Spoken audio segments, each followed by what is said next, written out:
hidden, forgotten. This is Harbor Town.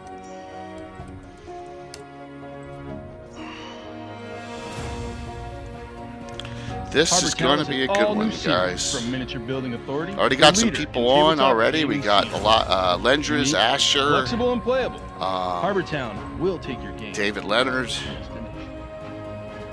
We're gonna have a good crew tonight on this one. What's Will doing? Will just text me something. Of course, Will forgot the number, even though it's the same number every time. The software will actually save it for him if he uses. Yeah, well, little arrow there you can go down and. I used to type it in by hand every single time. Oh yeah, let's just go down and but I use eventually realized there was a drop down to use. Yep. But don't tell people that, because then Jay will have all sorts of people popping in on this. Yeah, like Leonard Lakofka. No, I said it exactly. before we even started tonight. Yep. Just have random pop-ins. Yep. So, Tom and Aaron, Miniature Building Authority, Stratagem, and Reaper all sponsor the Lord Kazumba channel. So, if you, they're all three great companies, lots of giveaways. And there's a Will. Check them out.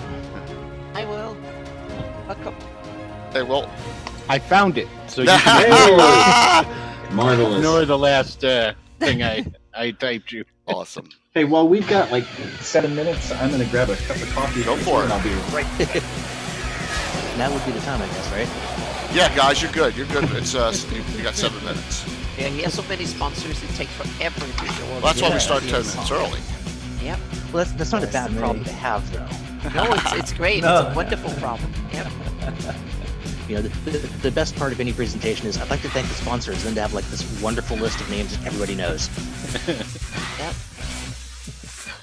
But here he gets it done before the show starts, so it doesn't really. Yeah, and then if we impact the show. decide if we want to extend it at the end, Yep. so we That works. then we go. Oh, it says continues this Thursday. What I may not be going tomorrow night, so whoops. That's all right. Well, That's terrible. yeah, so Jay. we're canceling our game tomorrow too. Yeah, it stinks, but I don't want to have my friends come over and me get them. I got a bad head cold, Will. It's what I got from my wife. And it's a head cold, I don't have a temperature. Yeah. I know, everyone's paranoid nowadays. Just have to write it out.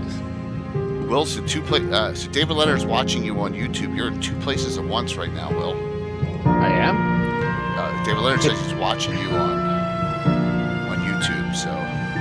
Oh, I know what he's doing. He's watching an episode. Yeah. I was like, wait a minute, I can't multi-stream Thank this you, stuff. Jake. This is all Jay. I'm sure. I hope we all stay healthy. Your mojo, your like streamy mojo is so high that you can probably triple the stream. Right? Yeah, exactly. I don't even know it. It's just happening. Yep. Yep. You're like Camera Jay crew with just that follows you stream around. deck. You start pressing Yeah. the button and playing Yeah, like well, half the time I hit the wrong button, though. Yep. Button was pressing. Yep. That's one of the fun things, though. Like mess up, Jay. Yeah. Well, I'm quietly here trying to figure out a new computer because I don't really use laptops, and so I'm using my daughter's laptop I borrowed from my daughter, and it's not my keyboard, you know. So everything's Oh, like man. different. So it's like, I'll figure this out. so if I get real quiet and look sort of puzzled, I'm actually trying to figure out basic mechanics of what button am I supposed to push? You grimace every time you're about ready to press something. Yeah, pretty much. Yeah. Okay. I didn't Yeah, I disconnect just it. hate laptops. Yeah. It's that mouse thing, you know. Oh yeah, I have to have a real mouse. I can't have one of these. Yeah, this touchpad thing is driving me nuts because what I want to do is smack it. And I know that's not going to work. Well, at least now I know why they have a mute button on my headset, and every time I cough, I can hit that. There you go. Yeah. The only problem is that I gotta make sure that, I put it back on. So. That would help you out. Yeah. Mm.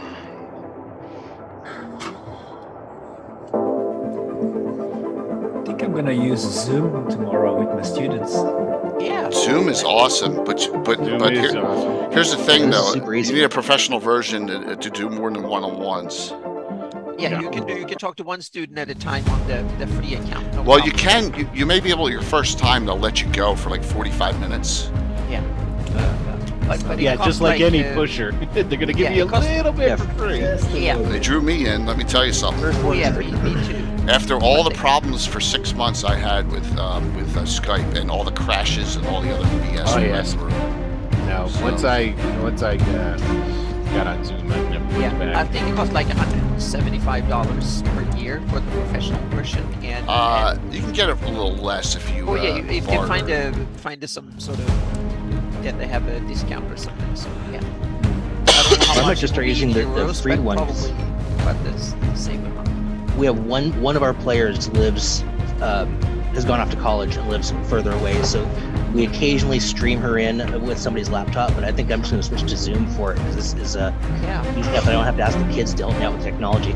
Yeah, if it's single user, 1-on-1 each way, you're fine. Then you can just keep Yeah. yeah, and you can share screens and stuff too. So not only the video, you can have drawings, and then there's a smart board. Yeah. There's screen Well, share and all I'm that starting to stuff. discover all this because I'm almost 50, but all my players are like 21. So my natural 55, impulse is I'm to not go Yes, for you like do hear an birthday Anna cards. Yeah. And I'm then Yeah, man. 55 Yes, you tomorrow. do. Yep. We got a Well- big crowd tonight. it's an interesting cultural gap when you're talking about a 50-year-old DM and a bunch of 21-year-old players because Yep. just the styles of gaming is so drastically different. Oh, know? yes. You have to babysit them in some ways, but then they're like miles ahead of you in others. And we have David Shepard from England is with us in the audience. Maybe. 1 minute, David. We start Hey, 1 David. minute early. You know the deal. It's 2 minutes early. I can't jump the gun that much.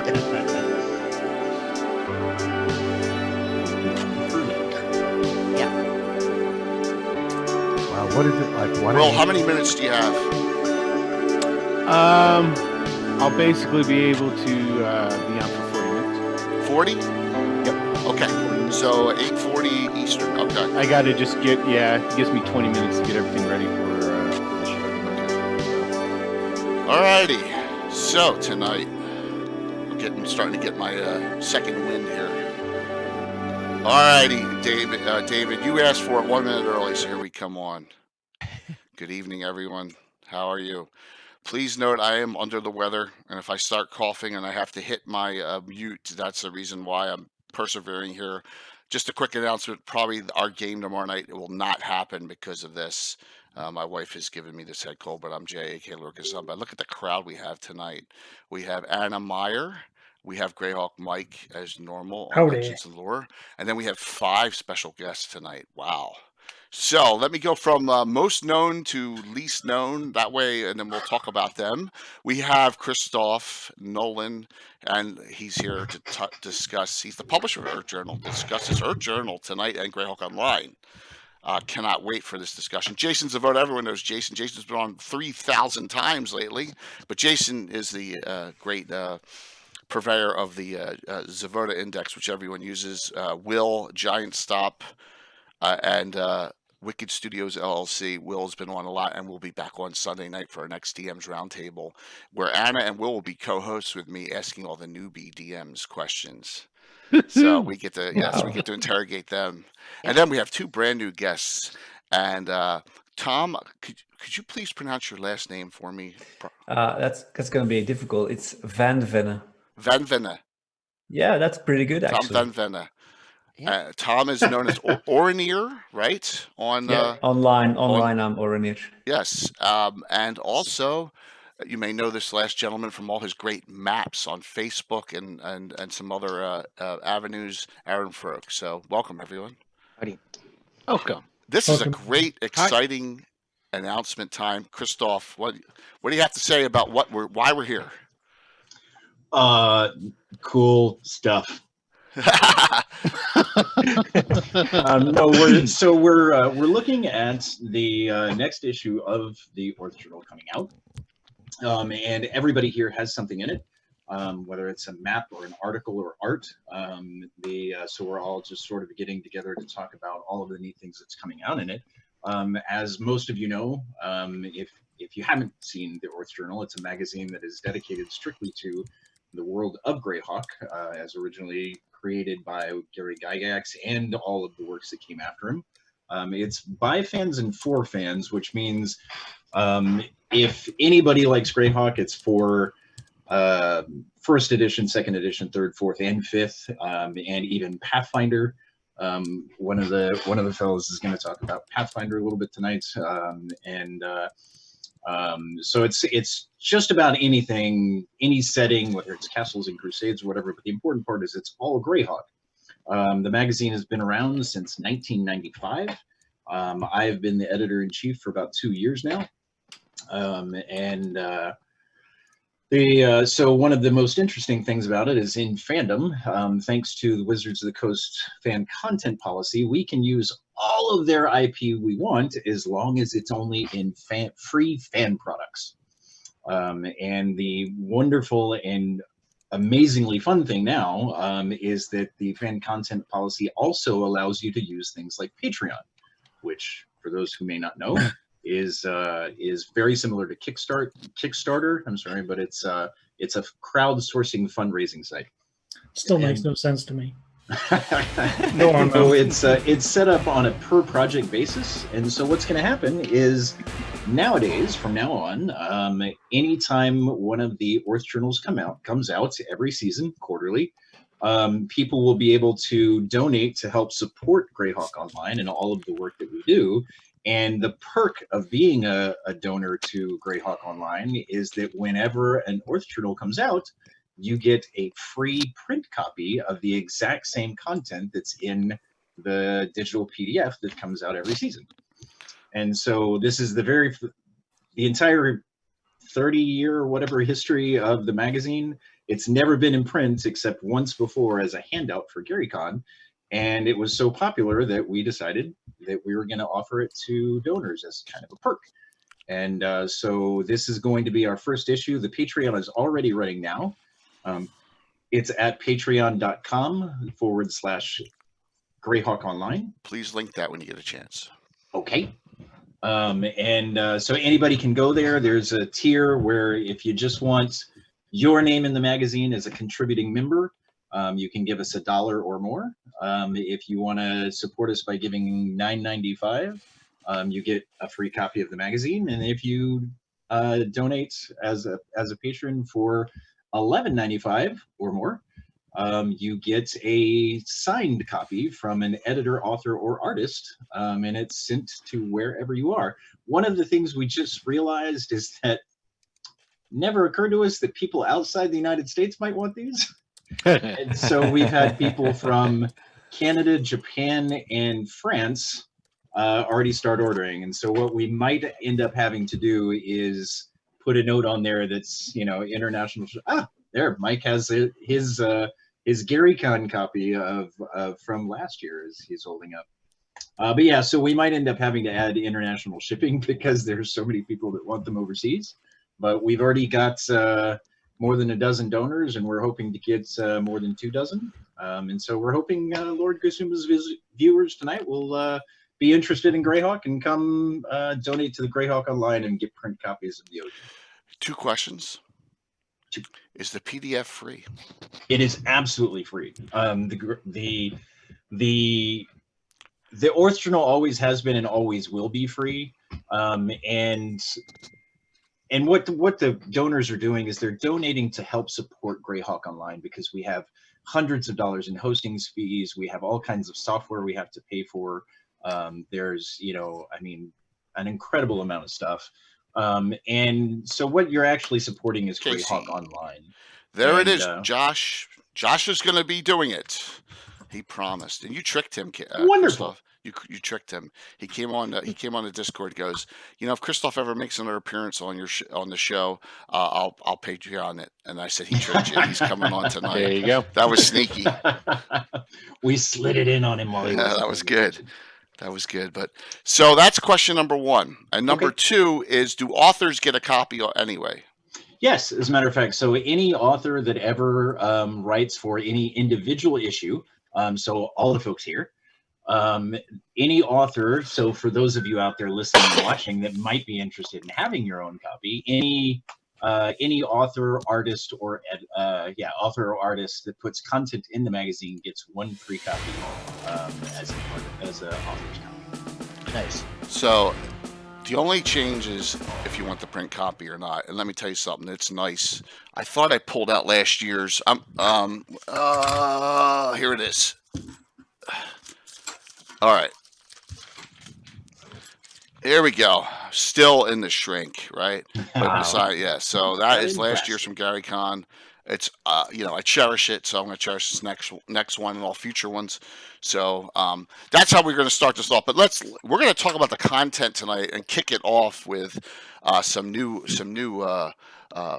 persons to this show. So let's go to the person who's up it's after 1 o'clock in the morning, where he is, Tom Vanderven. Did I say that right again?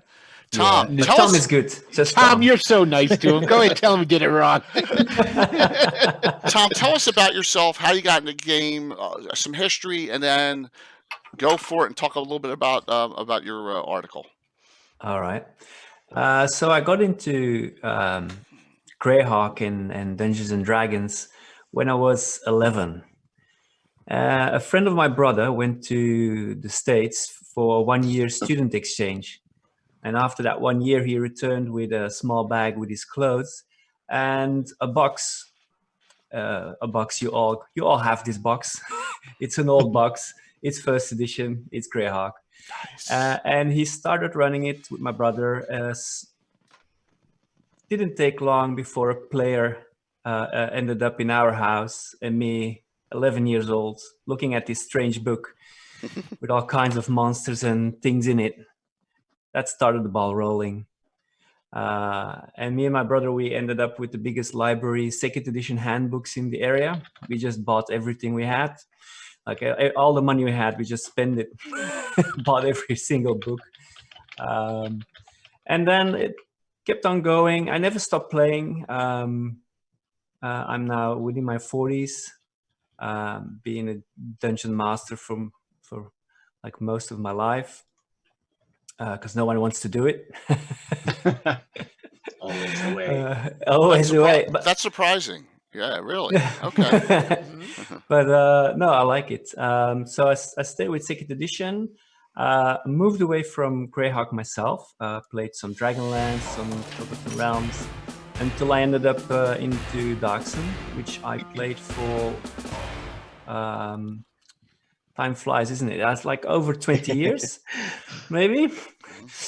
One gigantic campaign, which we sadly had to stop because we lost one of our players by an accident, which crushed the group, of course. That stinks. And I didn't really know how to get the ball rolling again. And then I thought, let's steer away from that huge campaign we've been running. It's almost at the end. It's like 95% downloaded. Just 5% more to go, but no, it's just too hard. It's too difficult. So I said, like, let's go back to Greyhawk. That's where I learned to play. That's where I played as a player. It's the only campaign world I played in as a player. Yeah. Awesome. Well, you know what? We'll bounce around the articles afterwards because I want to make sure we get time to get Will in before he has to leave for his own stream. Yeah. So, Tom, that's awesome, man.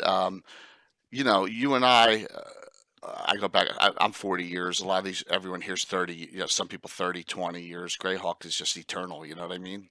It is. It's a good thing to hear that you're playing now. Are you doing 5e now? So I moved to D&D 3.5. It gave us a lot more cool opportunities to do character generation. And I have to be honest, 2 weeks ago, it changed to Pathfinder 2nd edition. And it's happy. And then we should start exchanging our experience, because I'm just about to do that too. So yeah. Well, it's been fun. So I told you guys just before the stream started that I play every Wednesday from 8 till midnight my time. So I just finished the game. Oh my gosh. Nice. Just ran 4 hours of game and now I'm here, so it's okay. Well, the timing was perfect then, at least. Yeah, it's better like this. Just keep going on adrenaline and just like let's keep Exactly. awake. I can never go to sleep on Thursday nights afterwards. I have that adrenaline afterwards. Don't Exactly. As It a takes DM. like half an hour or an hour. Absolutely. I just power through it. They're going next ideas coming through. Excellent, Tom. Thank you. And we're going to talk about your article shortly. Aaron, give us your Hi, how's it background, going? please. Well, let's see. I started playing like a lot of us did as a kid. I would have been like 10 years old. For us Americans, that'd be like 4th grade. Basic set, and then just got into role playing in general, but always kind of kept coming back to those classic AD&D modules that we abused as children. And then I played those same modules again, high school, teen years, and didn't abuse them quite as badly. And then played them all again once at like college age. I was like, oh, it's so different when you play like as an adult. It just keeps building on the experience. But no, I dabbled in role playing for well into my 20s and 30s before life kind of caught up with me, and I kind of got out of the habit like so many of us do. But I never really like let go of Greyhawk. I always still kept some of the books and would like flip through them when I was eating lunch or something.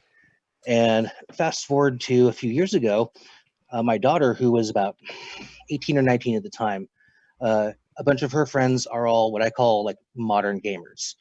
Fallout, Skyrim, World of Warcraft, Dragon Age, that kind of thing.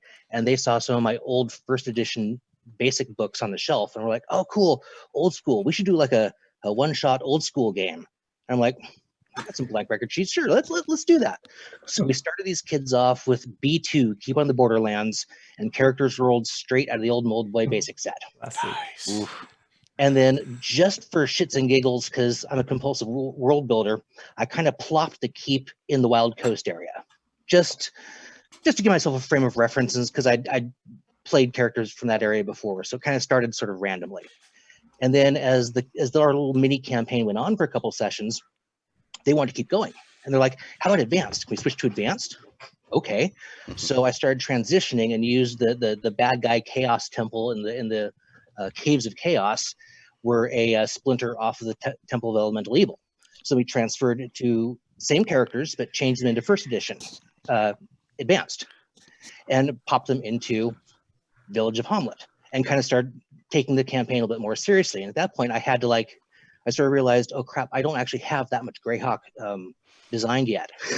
And all of a sudden the players are talking about background stories and like asking about the world, and I'm like, oh crap.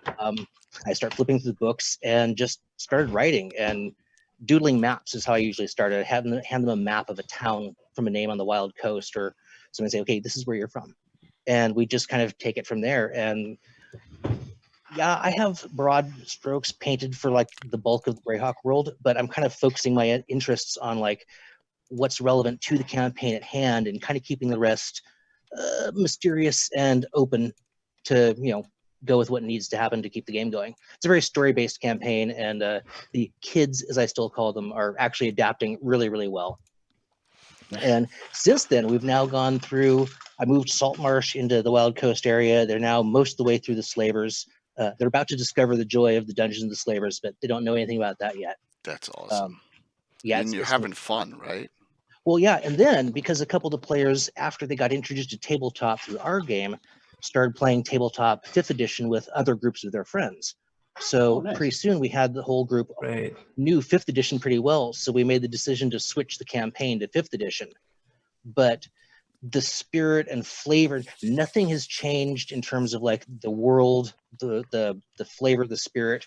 Any new rule that contradicts something that's established, well, we just don't use that. So if you were watching us play, you'd think we were playing 1st edition, but we're playing 5th. I just am really trying to keep that old school style in there. That seems to be the way new old school DMs handle 5th edition, is the way you're handling it with that. We're going to use this, and not that. That's great. Awesome. Well, and I've always done that with the rules anyway. If I don't like a rule, I just go, that's stupid, and I throw it away. Like Fatco versus Armor Class, like that in old school. Yeah, I have to say, I kind of like 5th edition. It flows nicely once we kind of made the shift. It was a little different for me. I still love my 1st edition, but I'm liking 5th and some of the flexibility it offers. Well, Aaron, I appreciate you coming on tonight, and Thank you. a lot of you have seen Aaron's maps, and they're Oh, going through yeah, on here, they're fantastic. and Yeah. we'll talk about Oh, them a coming little from you, bit. that means something. Thank you, because Yeah. They're just you'll see one pop up on my screen in a second here. yeah, but your they're work is just awesome. yeah. I love your style. It's awesome. Yeah. I have a lot to say. Yeah, they're fantastic work. So, Christoph, tell us what we can look forward to. Like, how many articles are there? How many pages is it? Is this like chock full of content? What do you think? No, actually, it's only about 5 or 6 pages. That's funny. No, there's this is actually the largest Oerth journal we've had ever in the history of the magazine. It's coming in at 48 pages. Wow. Which seems relatively small by magazine standards, but 48 pages of Greyhawk content is pretty massive as far as a collection of fan work, and especially when you look at it 4 times a year.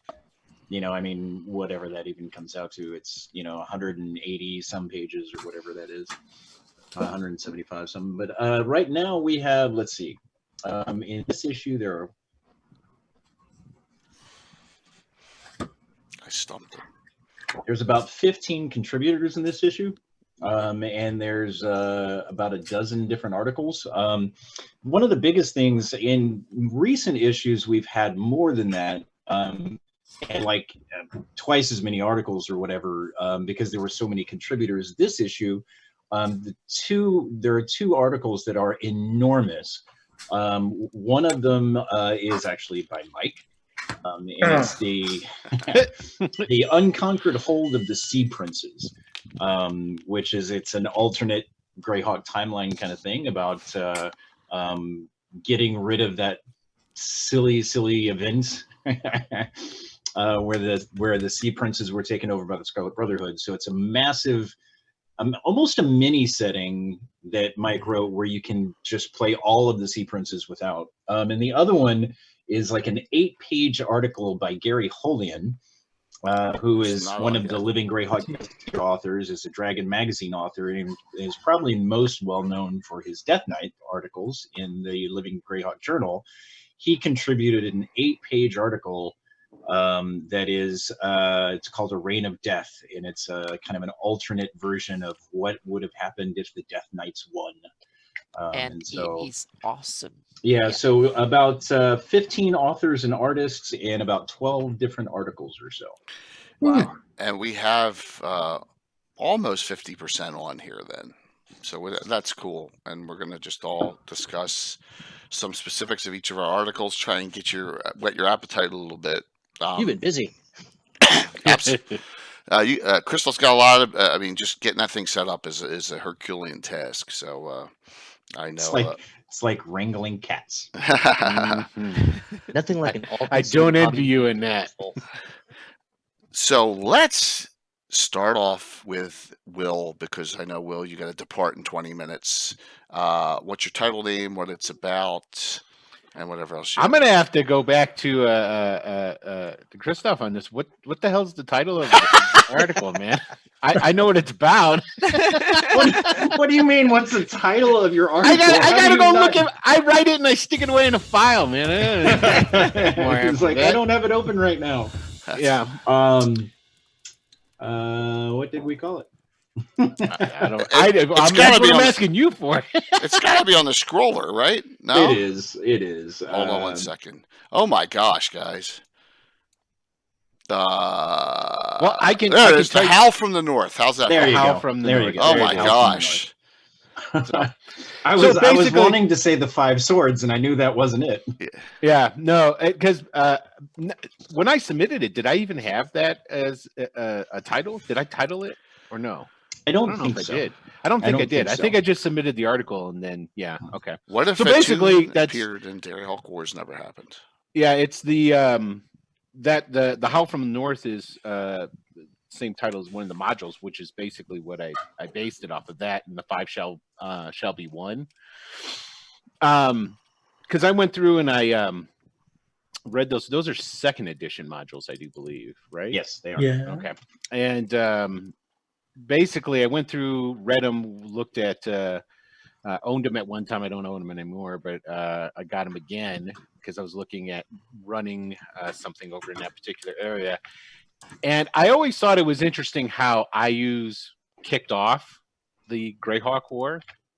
But if you go through and you read these modules, well, technically it shouldn't have happened. Because in the 5 shall be one, the legend is you bring the 5 swords together. Vatoon comes up and, you know, he's like, I shall, and he reclaims the North. Well, in that module, they bring them all together. And there's no explanation about what happens or why they, you know, so basically, yeah. So what I basically had there was that IU still had his plan, still got the swords together to, you know, get the tribes together so he could use them. And his whole plan was that he was going to, after they were brought together, he'd hurry up and disperse them again. You know, and he was thinking that I'd do that, and then, you know, Vatoon won't be coming around. And well, that didn't work. And Vatoon showed up and he kicked IU's ass. Pardon my language. Nice. I mean, because he's, you know, he's the big bad god of the North, and while he doesn't kill IU's in the confrontation, he wounds them really bad. And so IU's goes into hiding, and then because of that, he's unable to instigate or perpetrate the some of the events that lead to the greater part of the Greyhawk Wars. And then I talk a little bit more about, well, if that didn't happen, then how does that affect other things that then were affected because of that snowball effect? And essentially, it retained a lot of the cohesion of the Greyhawk world before that, you know. So, and again, because the theme of the issue is alternate Greyhawk. So I'm so I know, glad you did that. well, because I read it and I was like, this makes absolutely no sense whatsoever. It's not No wrong. Offense to whoever wrote it, but it's like, okay. I had the same feelings as you, William. On my blog several years ago, I adapted that module for the Hold of the Sea Princes. Mm-hmm. I took it out of the Barbarian Lands and I stuck it down in the South Seas. Right. Because I agree, it doesn't for it didn't and pay it's off. not a bad module all said and done. I mean, the 2 modules that they have there, it's not bad at all, especially if you want to play barbarians and whatnot. I love it up there. It starts in my favorite town, starts in Rook Roost, you know, so I'm like, cool. I bet Casey will like that. Yeah, so it's like, and that's where I originally started looking into these modules, is back when I was doing Return to the Bandit Kingdoms. And so, and I was like, this is stupid. And it's like, well, I'm in the minority though. I like the war, and I all of the Greyhawk that I run is after the war. Oh yeah. So yeah, I love the destruction and all that I came like out of most of it, not all of it, but most of it. Yeah. Well, I catching change up on all the everything Greyhawk anyway, War so. stuff. A big thing would be, if this happened, Carl Sargent would never have a job, right? Right? Because well, all his stuff was all based on the wars. Sargent would have just had to write something else. Yeah. Well, the other big part of what happens in that is that I still have the shattering of the Great Kingdom, because if Vatoon comes back, he hates Aerdy. Okay. And he just gets his boys together, and there is like a war, but it's not to the extent of what the Greyhawk War was, but it's the barbarians coming together as a coalesced nation, and them stomping a bunch of people that are around them. In particular, Aerdy, you know. So that is pretty much stays the same, but. Just real quick, I'd like to thank DM Duquesne, who just came over to the Greyhawk Online Discord server and joined us. So thanks very much, and we hope you enjoyed a bunch. And that's the great thing. We are adding people all over. We're adding people on Twitch. We're adding people on the Discord server. We're adding people on Facebook groups. Greyhawk is alive and well, and it's a good thing. It's a very good thing. I had a question for Will, if I may. Sure. So when the barbarian hordes head over to Aerdy, would then Vatoon be swinging his blade in the front? Actually, no. Vatoon, because in the modules, he appoints one of the characters that are made for use in the modules. He appoints them like his generals or his like head of his place, and then Vatoon, he goes looking for and I'm gonna forget their names, but the gods that imprisoned him for retribution. He's pissed off. Multitasking.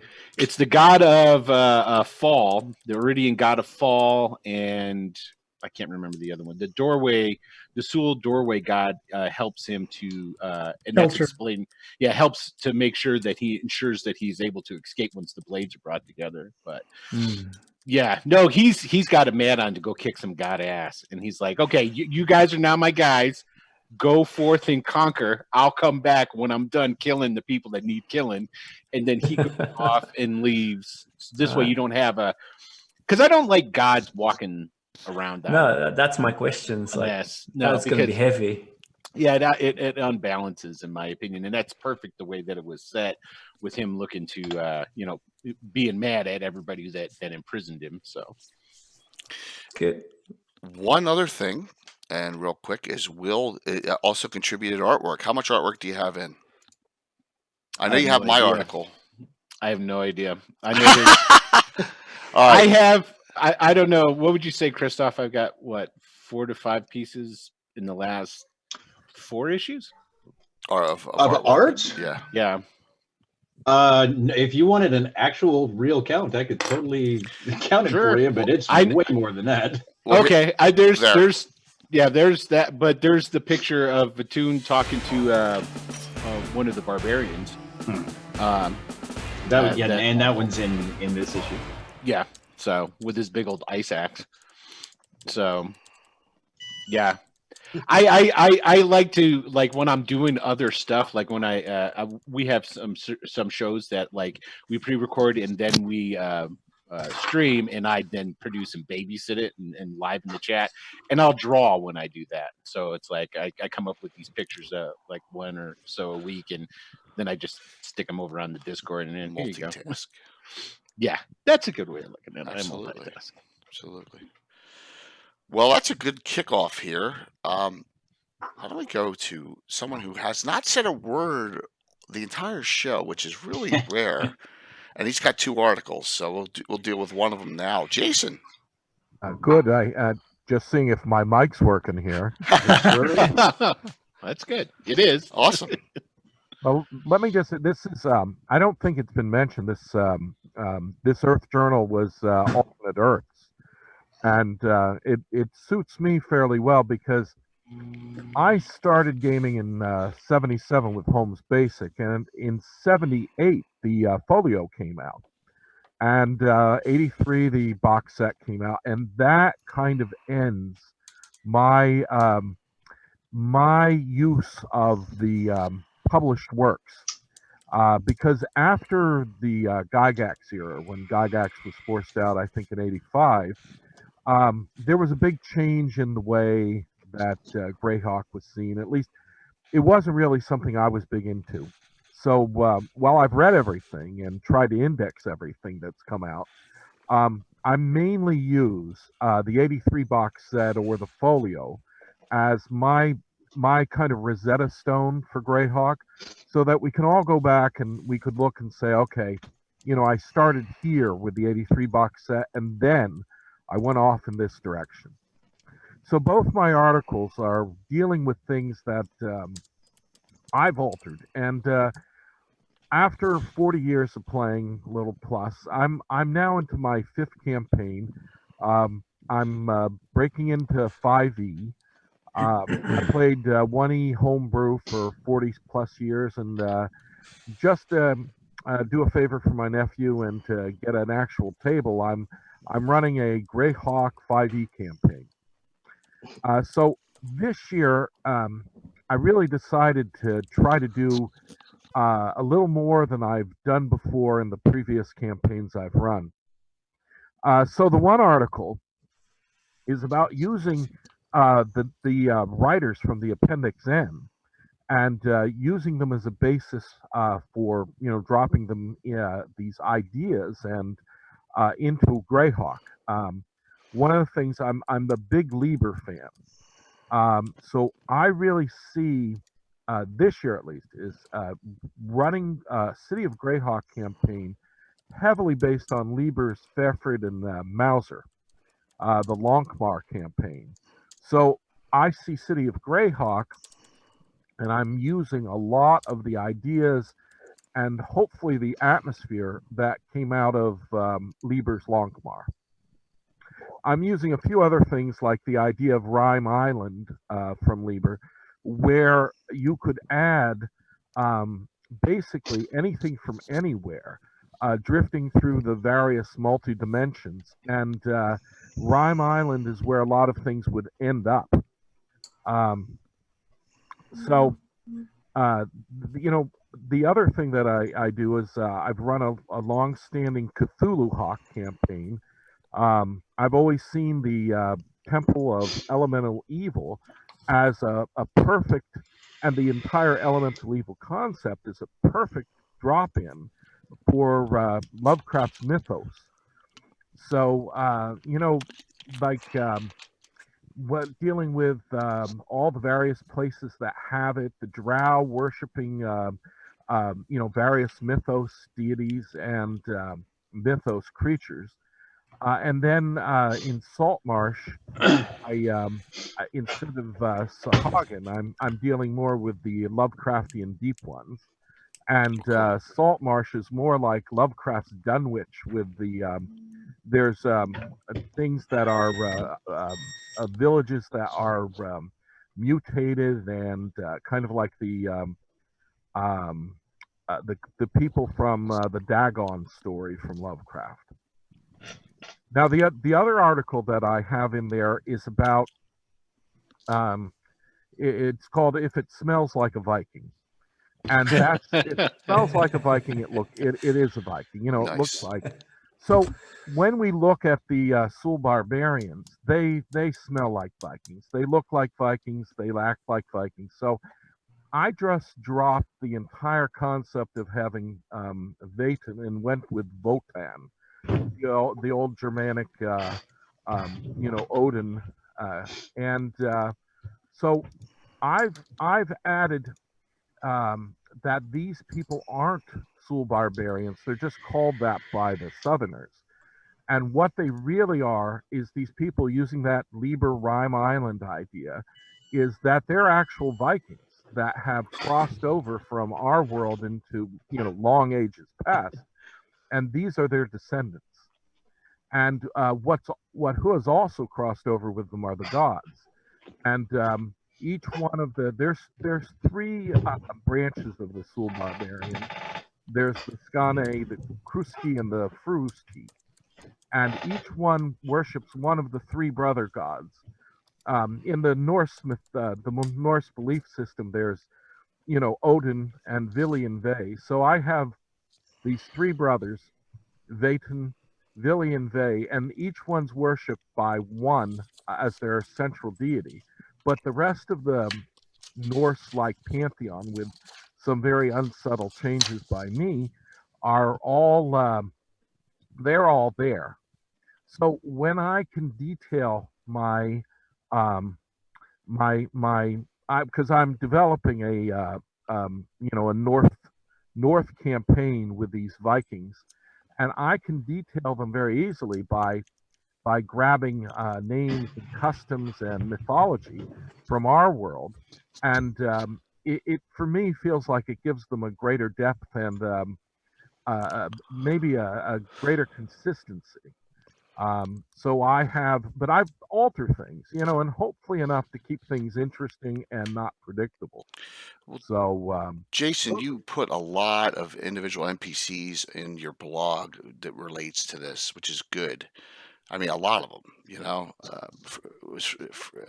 Freydis oh is yeah, one, yeah. And so there's detail to what you're yeah, doing. and the way I construct things is, I think I have two articles because I generally have two very short articles.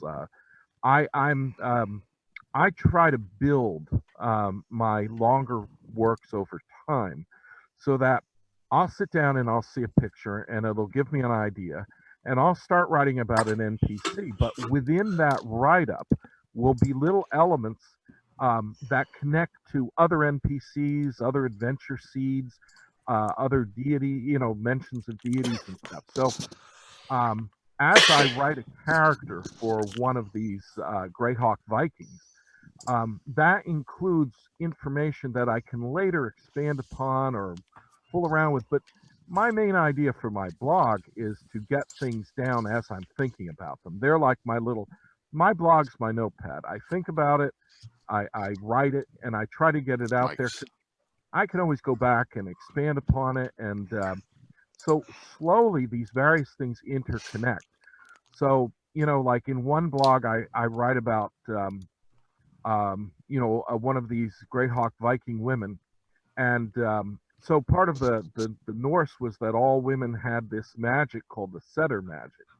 And so I've added that to the campaign. So all of these Greyhawk Viking women have, to some small degree or greater degree, this setter magic.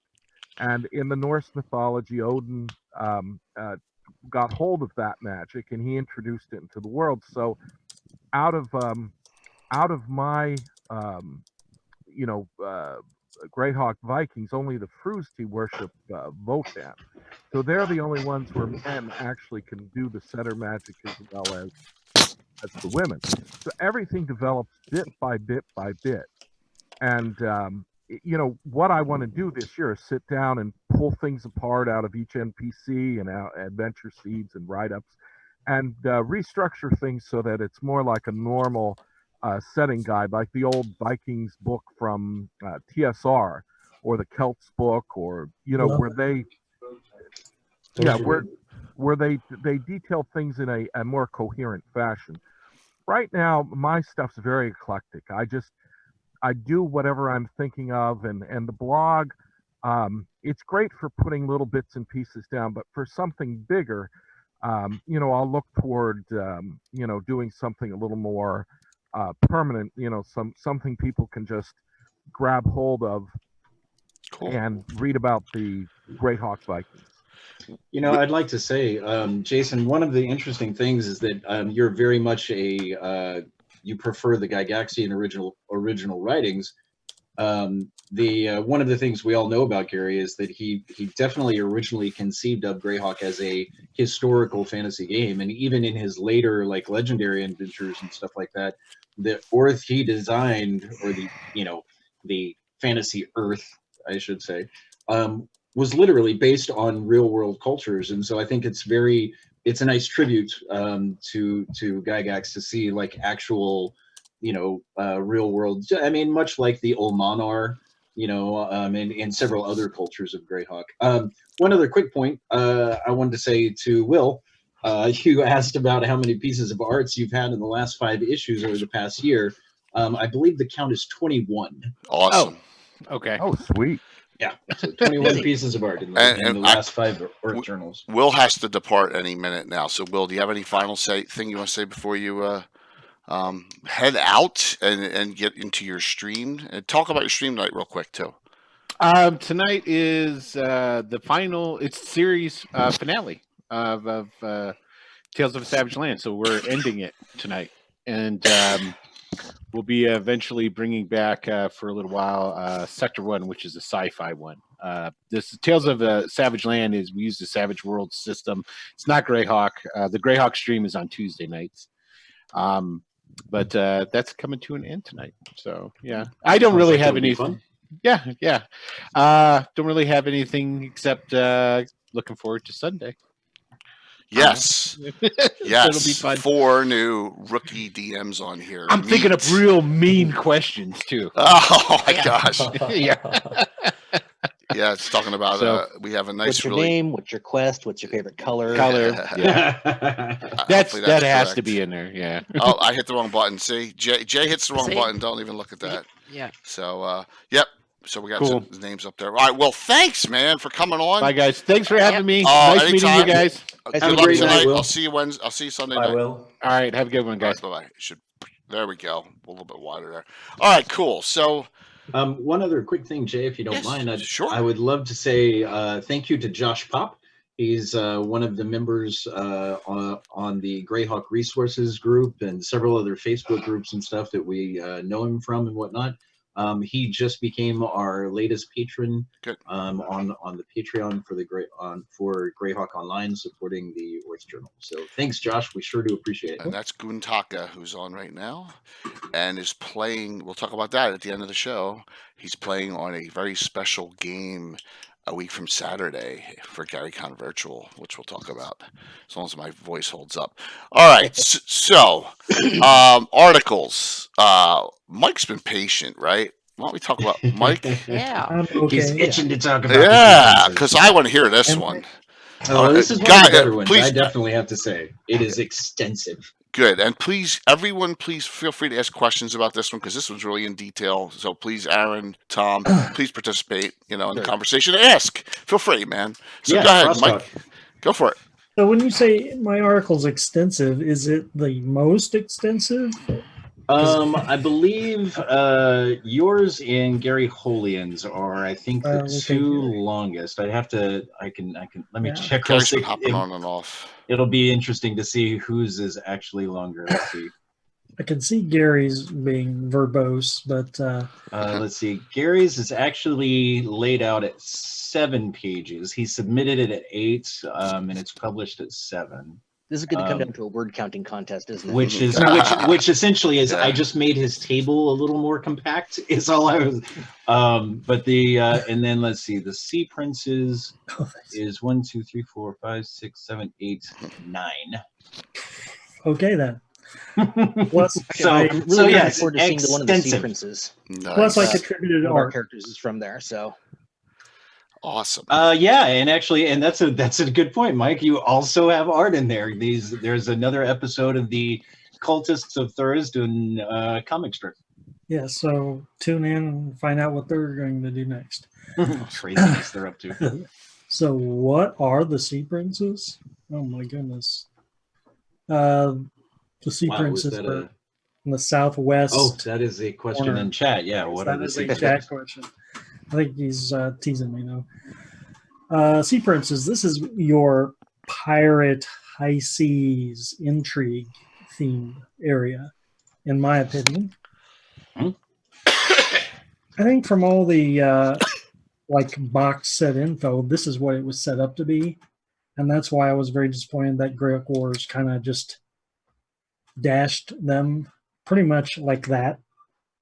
Took all the fun out of the Sea Princes. I'm not debating that a murderous coup by the Scudder Brotherhood is impossible.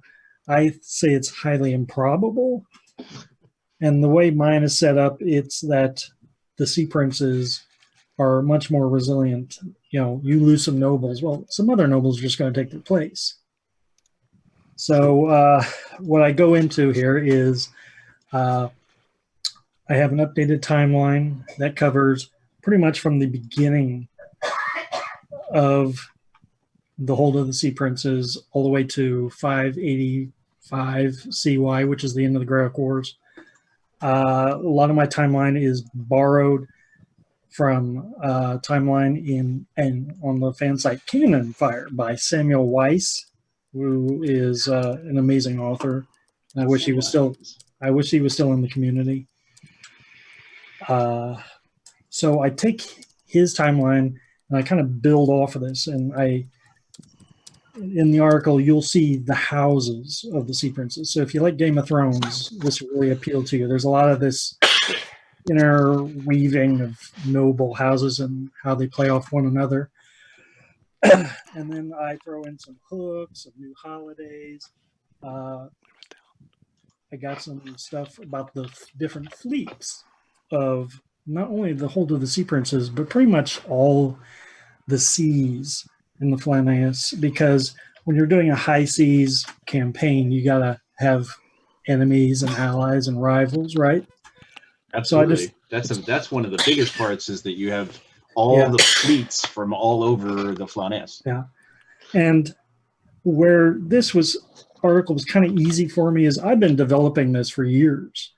This is stuff that I've been like putting out piece by piece on my blog Greyhawkery for a long time. It's bits of my home campaign, and it's new stuff that I've just developed specifically for Oerth Journal.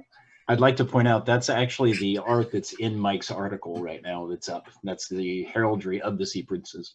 Well, I have to say, if I might, I'm looking forward to pillaging key little bits of your work, because one of our player characters actually is the outsider in the group. He's from this holds the Sea Princes, and his homeland has gotten a little neglected in the campaign. So I think we're all looking for something to dive into and look. I'm sure I'm going to give you a lot of ammunition.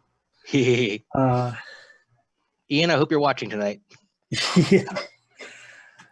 So yeah, it's an article that emphasizes that corner of the world and builds off of other sources, all the published adventures from Salt Marsh to Savage Tide and everything in between. There's so much that TSR and Paizo and Wizards of the Coast put in that corner, and you don't realize it till you see it like all laid out together. It's a very rich place to game. Piled on top of each other, no doubt. Yeah. The one of the most interesting things to me is that a lot of people don't realize that the adventure path is some of them are down there and whatnot, and they go all around like the Amedio Peninsula and stuff like that. And there's so few things actually written about the Amedio and whatnot, but it comes out being a very Caribbean sailing ship sort of setting, and it's, I mean, very early century because there are no guns, you know. So, but the piracy and the swashbuckling and stuff can all definitely be there, and some interesting things about, you know, traveling to Lost Islands, or I mean the Pirate Isles are right there, you know. I mean, that's where you have to drop the Isle of Dread, obviously. Yeah, right. There are so many campaigns that can be just sort of spawn out from the Sea Princes, just that entire Southwest region. Yeah, it's such a huge area to play in, and not surprisingly, the Pirates of the Caribbean franchise also inspired me back when those movies were still like new. So there's a whole, like, if you leave you could just play within the Sea Princes region, but then when you spin out from there, especially with the different fleets, now you're interacting with the Lordship of the Isles, and you're interacting with the Palmarche and the Slave Lords. Mm-hmm. It's like this whole culture. I'd actually like to. I'd like to do one for you, Mike. I want to. I'm actually looking at the layout right now, and while there are, oh my gosh, there's even like the Commodores and all the governors and, you know, I mean, all kinds of stuff, and you know, Flotsam and Jetsam Islands and stuff like that and whatnot. But I actually want to let's see, to name the fleets that you have. There is the Princess Fleet, you know, which is in the Sea Princes, the Toli Armada, there is the Hold Flotilla. Right. So the Hold of the Sea Princes are comprised of 3 fleets. Right. How many ships in each fleet, Mike? Undetermined. I only give them sizes: large, medium, and small. Then there is the Crimson Fleet of the Scarlet Brotherhood, which is from Savage Tide. The Cousins of Tilva. Those are the Scarlet Brotherhood pirates. The Slave Lords. Yep. Yellow Sails. The Blue Confederation. The Dinsack Squadron. The Solward Blockade. The Duxchan Armada. Lordship of the Isles. And then there's even notes on the fleets of the Great Kingdom, Rel Astra Navy, the Iron League Fleet, Keolan Navy, the Nyron Navy, the Hardby Marines, the Spindrift Islands Navy, or the Lindor Islands Navy, the Sasserine Fleet, the Divers and Furiandi Navies, and even Barbarian Raiders. So, I mean, it goes all the way up. There's about 3 pages of those alone. So I'm sorry. Massive amount. No, it's marvelous. No, it sounds all very happy for it. It sounds unbelievably fantastic. Yeah, I mean, the depth, is a marvelous article. The depth. If you're into seafaring adventures, you have the entire flotilla for Greyhawk set up of names of personalities. It's awesome. Yeah, it's all fluff too. I try to avoid Fluff's good. crunch. Yeah, that's a really good point. I'd like to about the Oerth Journal specifically. Most of the content, but I said earlier, it's about the world of Greyhawk. It's not about which edition you're playing. The one of the things is that it doesn't matter what edition you're playing because you're playing Greyhawk, and that's the important part. And so most of our authors tend to prefer to just write stories or hooks or NPC backgrounds or whatever like that.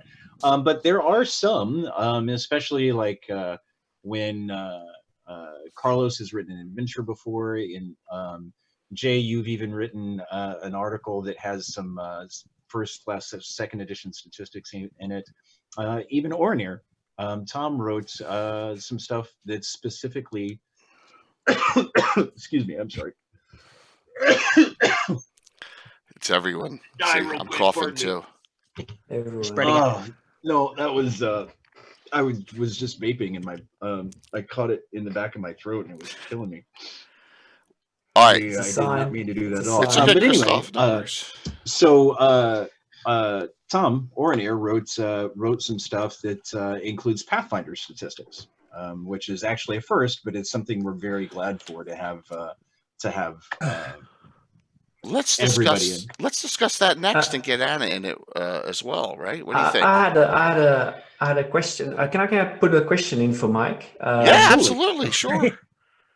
So I've proofread the OJ. I was very glad to see your article, Mike, because I think I have the same opinion about it.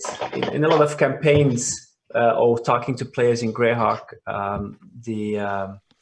the whole of the sea princes are left to the side. Like, oh yeah, it's that place where Scarlet Brotherhood came in and like backstabbed everyone, and now they hold it, and that's about it. That's where the story ends. I was very happy that you took your hands and molded it into something. I think readers will definitely enjoy this article because it gives a good framework to build on.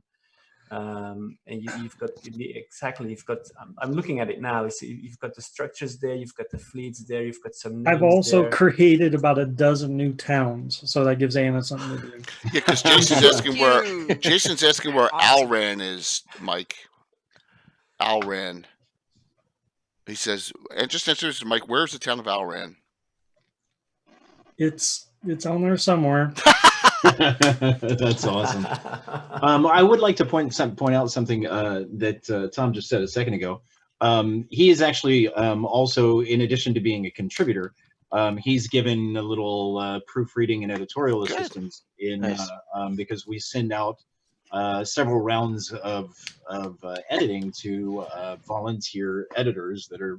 I said earlier, it's by fans and for fans. So not only the authors and contributors and artists and all that, but even the editing and proofreading and layout is all done by fans. So. Well, I'm pretty sure my stuff is going to need some proofreading because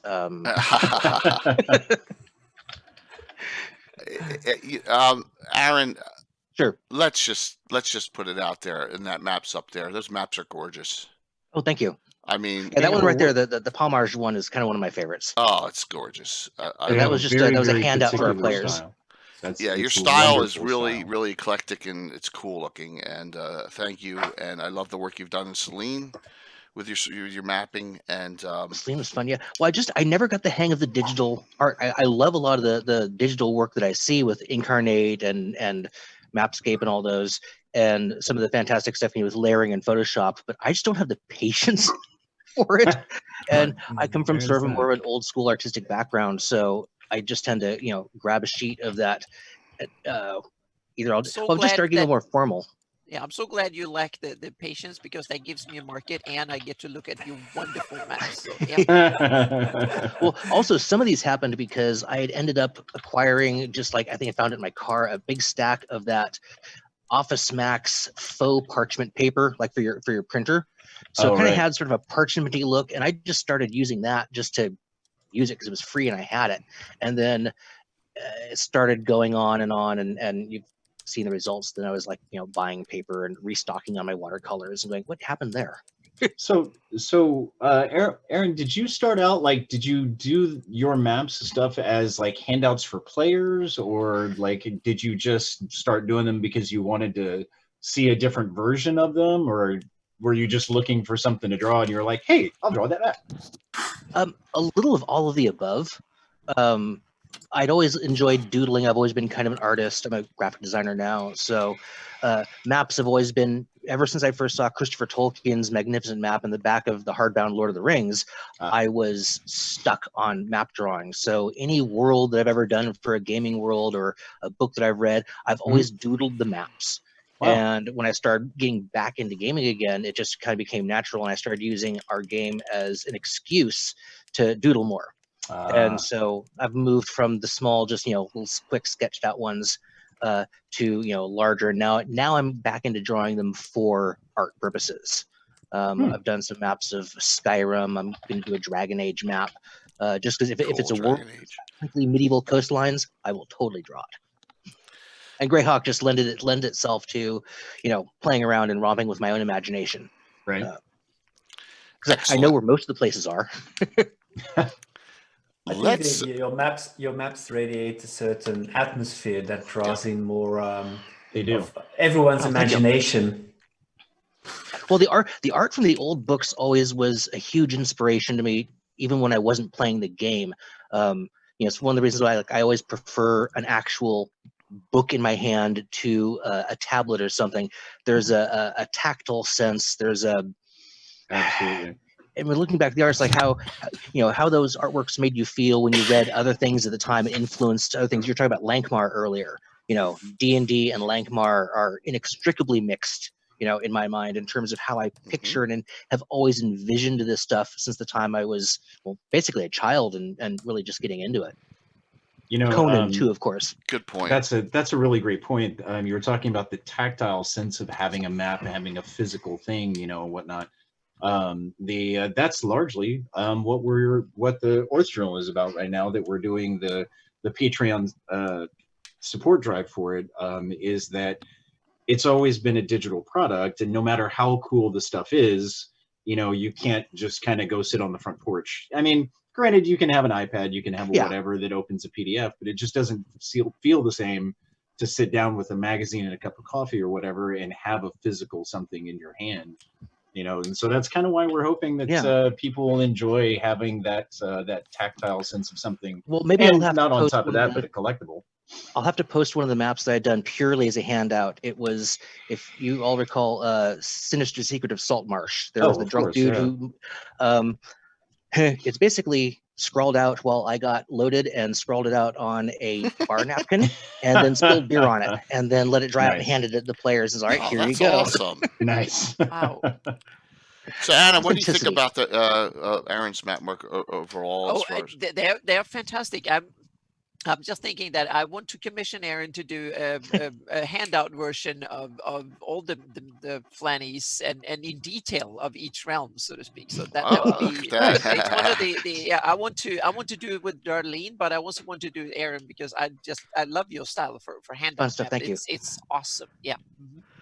That made your night, Aaron. Right? Still there. and what happens though is as I start drawing the map, that's when I start making up the details to my world. Sometimes I'm kind of like making up as I go along, and so sometimes my map drawing process is almost like a discovery. It's like, well I wonder what's over here. Well, let's draw the map and find out. Same thing for me. It's like that's how I come up with my campaigns. So literally made on the map, and I add stuff that's why I don't want to print my own map, because I add stuff every session. So you will be ridiculously expensive. Yep. And that gets pricey after a while. Yeah.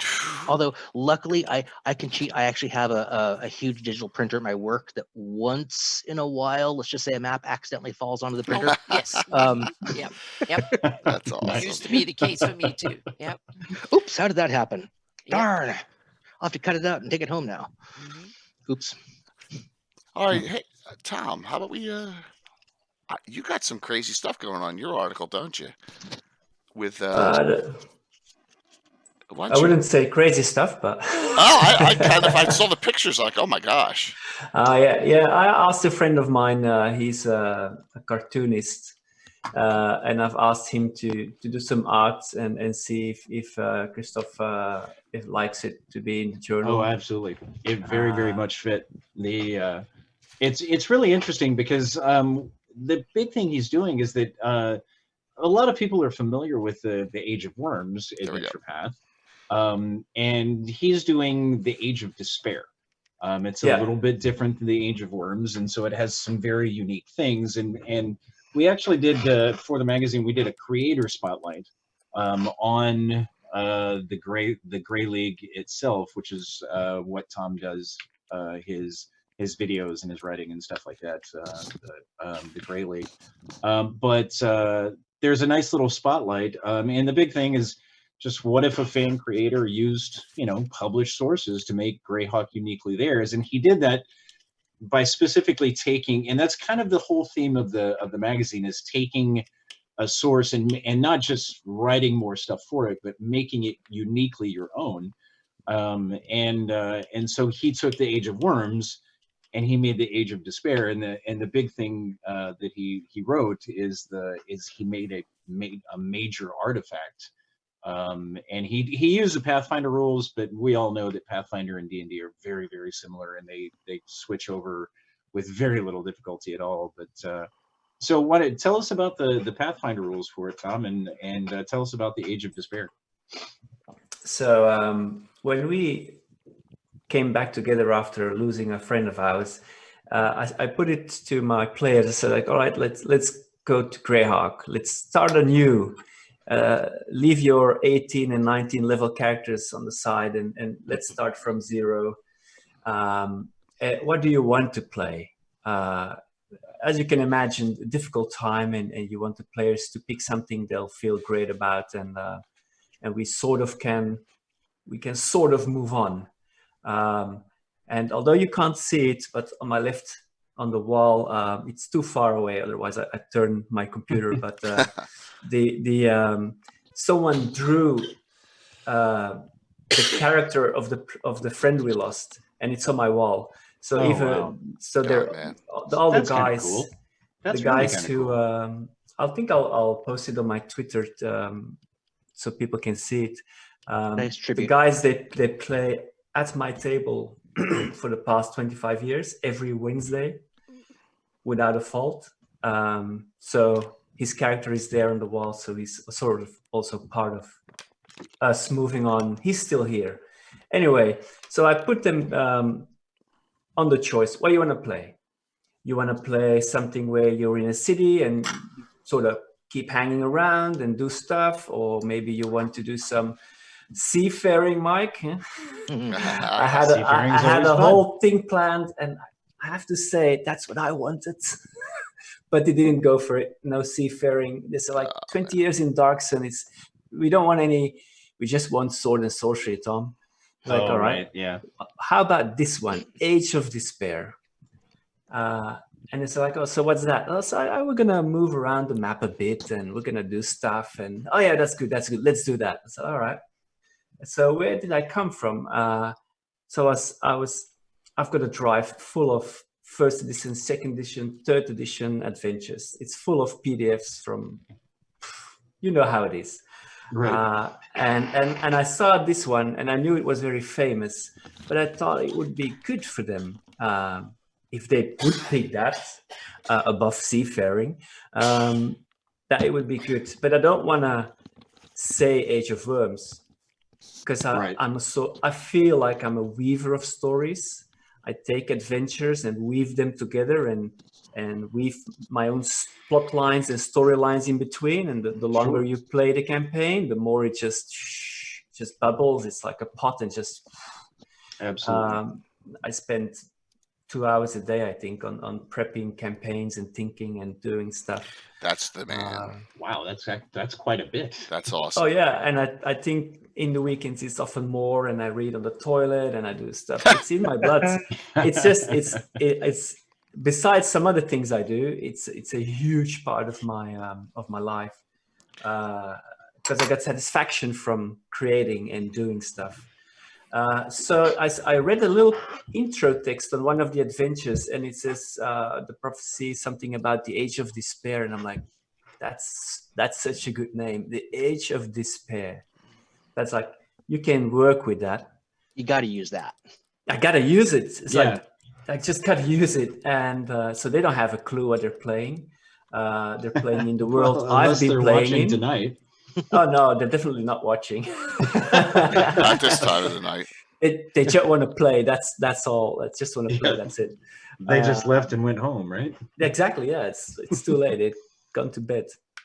So it's a huge campaign. Everyone knows 12 adventures. But I never like to use how it is written. So I'll change things, not for the sake of changing, of course, but to get more hooks in, to create side tracks. Absolutely. For example, the story, as many people know, is about the return of Caius and stopping him. But I marked one of the players as the protagonists in the story.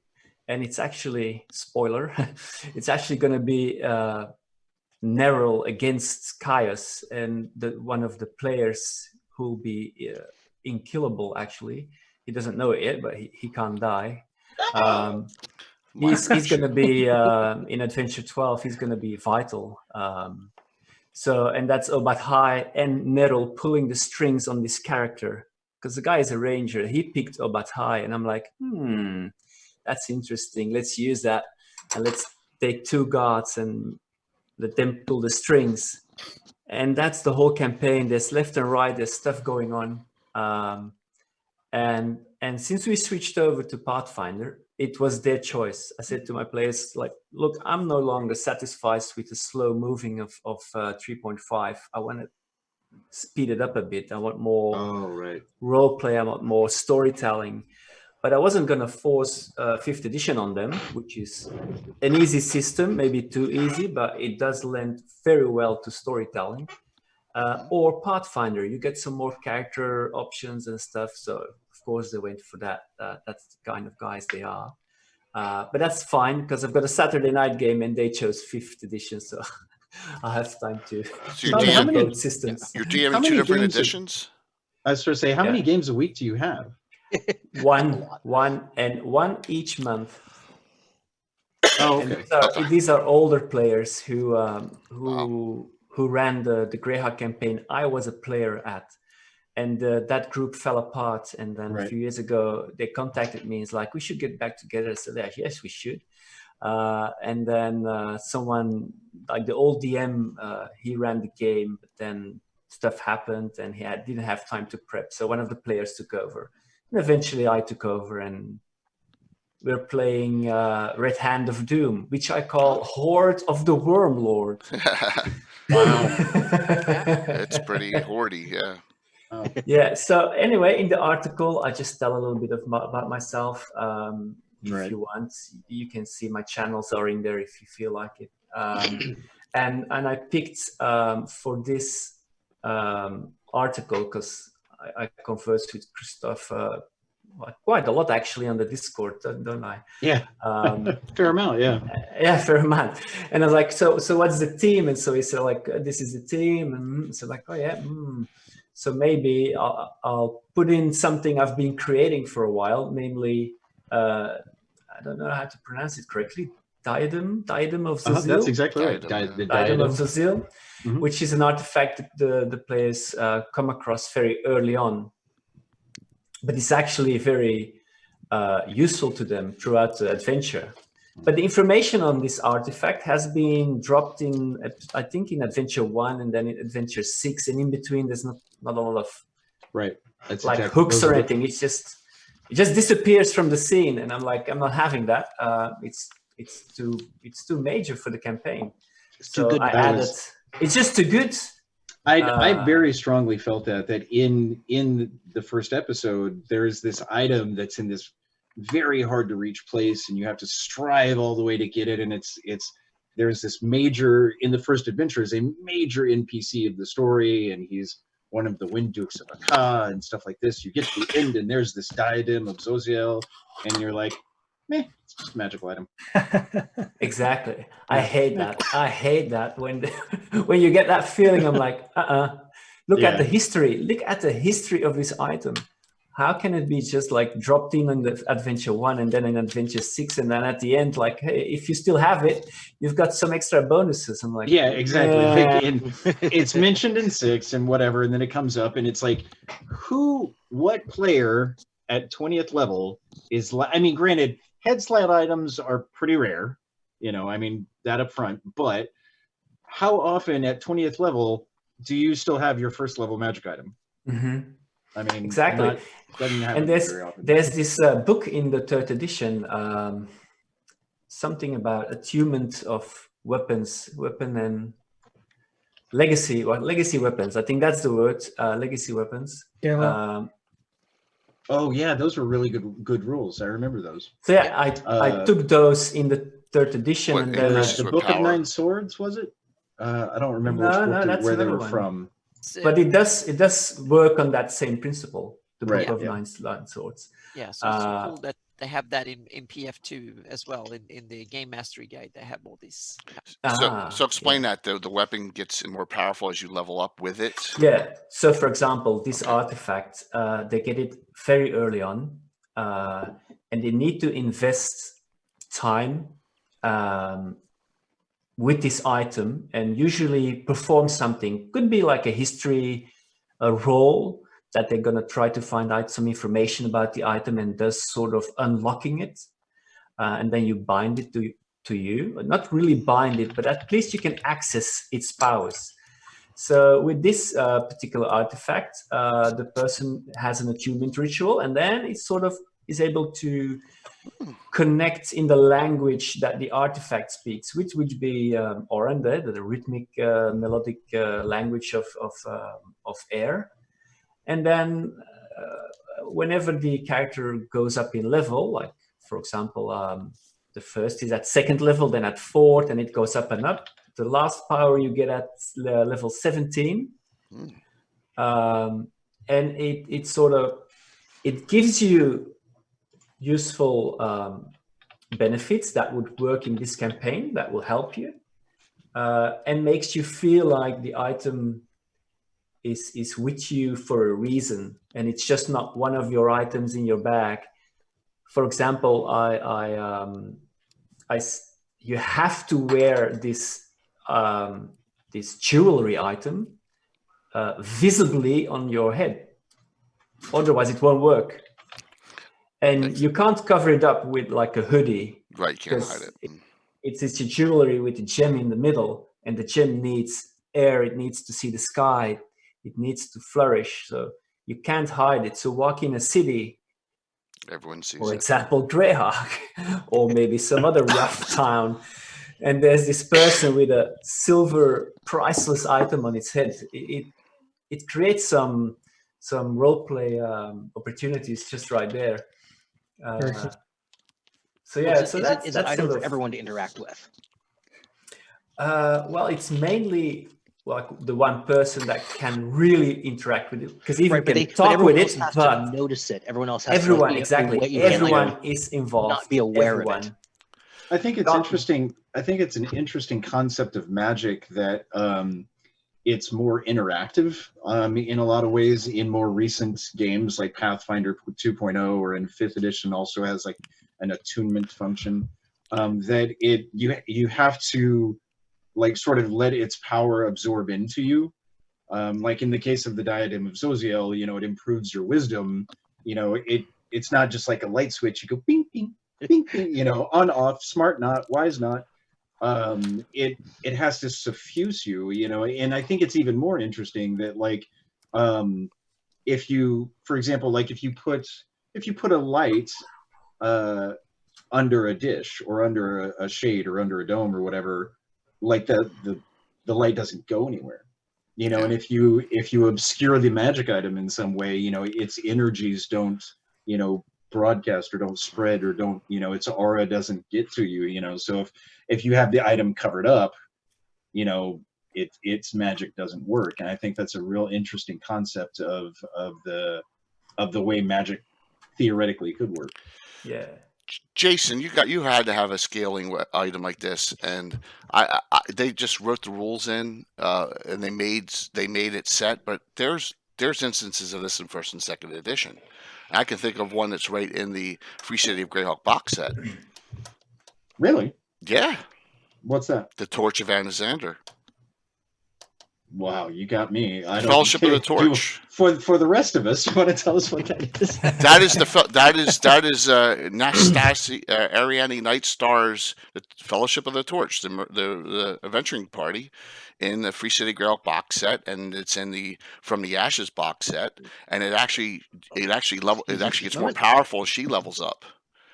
And it gets more and more powers as she has increased in her powers. Huh, I didn't know that was in the City of Greyhawk. Please look it up, and Jason, please link it. Torch, Fellowship of the Torch. It's I'll get it. It's a minor artifact, and it shows you one amount of powers in the City of Greyhawk box set, and then From the Ashes, it actually shows you the gained power she's gained as she's leveled up. So. Huh. Yeah, it's a great concept, and I'm glad that they developed it more, because I love weapons at scale. I love that idea. Absolutely. In PF2, they call it relics. Okay. Artifacts are mighty items that from gods and others that just have all the powers to go with. But relics is something that is attuned to the character and grows with it. Yep. I'm glad, Tom. You wrote you took it and ran with it. That is awesome. Yep, there it is. Really. Jason linked it. So Bilbo had a legacy item. yeah, you could say that too. Absolutely. You see, what I find is if you create some nice magical artifacts rather than just swing some magical items to your players, they tend to take better care of them. They become a major part in your campaign world, and like other roleplay events will just spring out of that.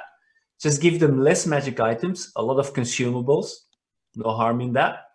But just like give them an item and put a story on it, and people enjoy it more if it scales. Because if it doesn't scale, they're gonna toss it against like a higher power item for sure. Just Tom, you're absolutely correct. There's nothing better than giving at early levels a +1 longsword with spell-like ability, with a couple spell effects on it, and then the empathy grows from it as you go up. I mean, absolutely. That's the cool thing, So and that's the way it is in so many novels and so many things. Even if like the item is super powerful or whatever, the NPC has to figure out how to use it. They have to become more and more attuned to it, or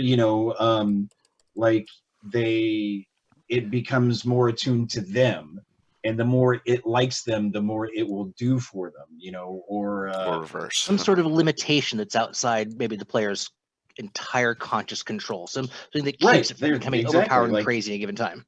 It's not maybe the character isn't able to understand the workings of the magic that makes it function, or there's all kinds of stories about how the hero carries a weapon that gets better and better and better. And that's one thing that unfortunately in D&D has always sort of, I don't want to use the word fail, but it has not succeeded in reflecting that sort of epic legendary progression of a weapon. And there's in third edition, it was kind of a big deal. There was a test article basically in Dragon magazine, and they were trying to figure out how to do like a level progression kind of thing, and it was essentially kind of worked like crafting a magical item. But they ended up using it in the samurai class for their katana wakizashi pairing, and it was a really big deal in Oriental Adventures that a samurai would never just give up his family swords, and so built into the class function was a way that those two swords, what is the pair of them called? I forget. Katana and wakizashi together are called, quick, somebody in chat tell me. But that Katanazashi. Katanazashi, no. But anyway, that pair of the katana and wakizashi together were family heirlooms that they would never part with. And so built into the class function of the samurai was a way to progress your weapons, and it's very much like all of the mechanics that they're coming up with now, is that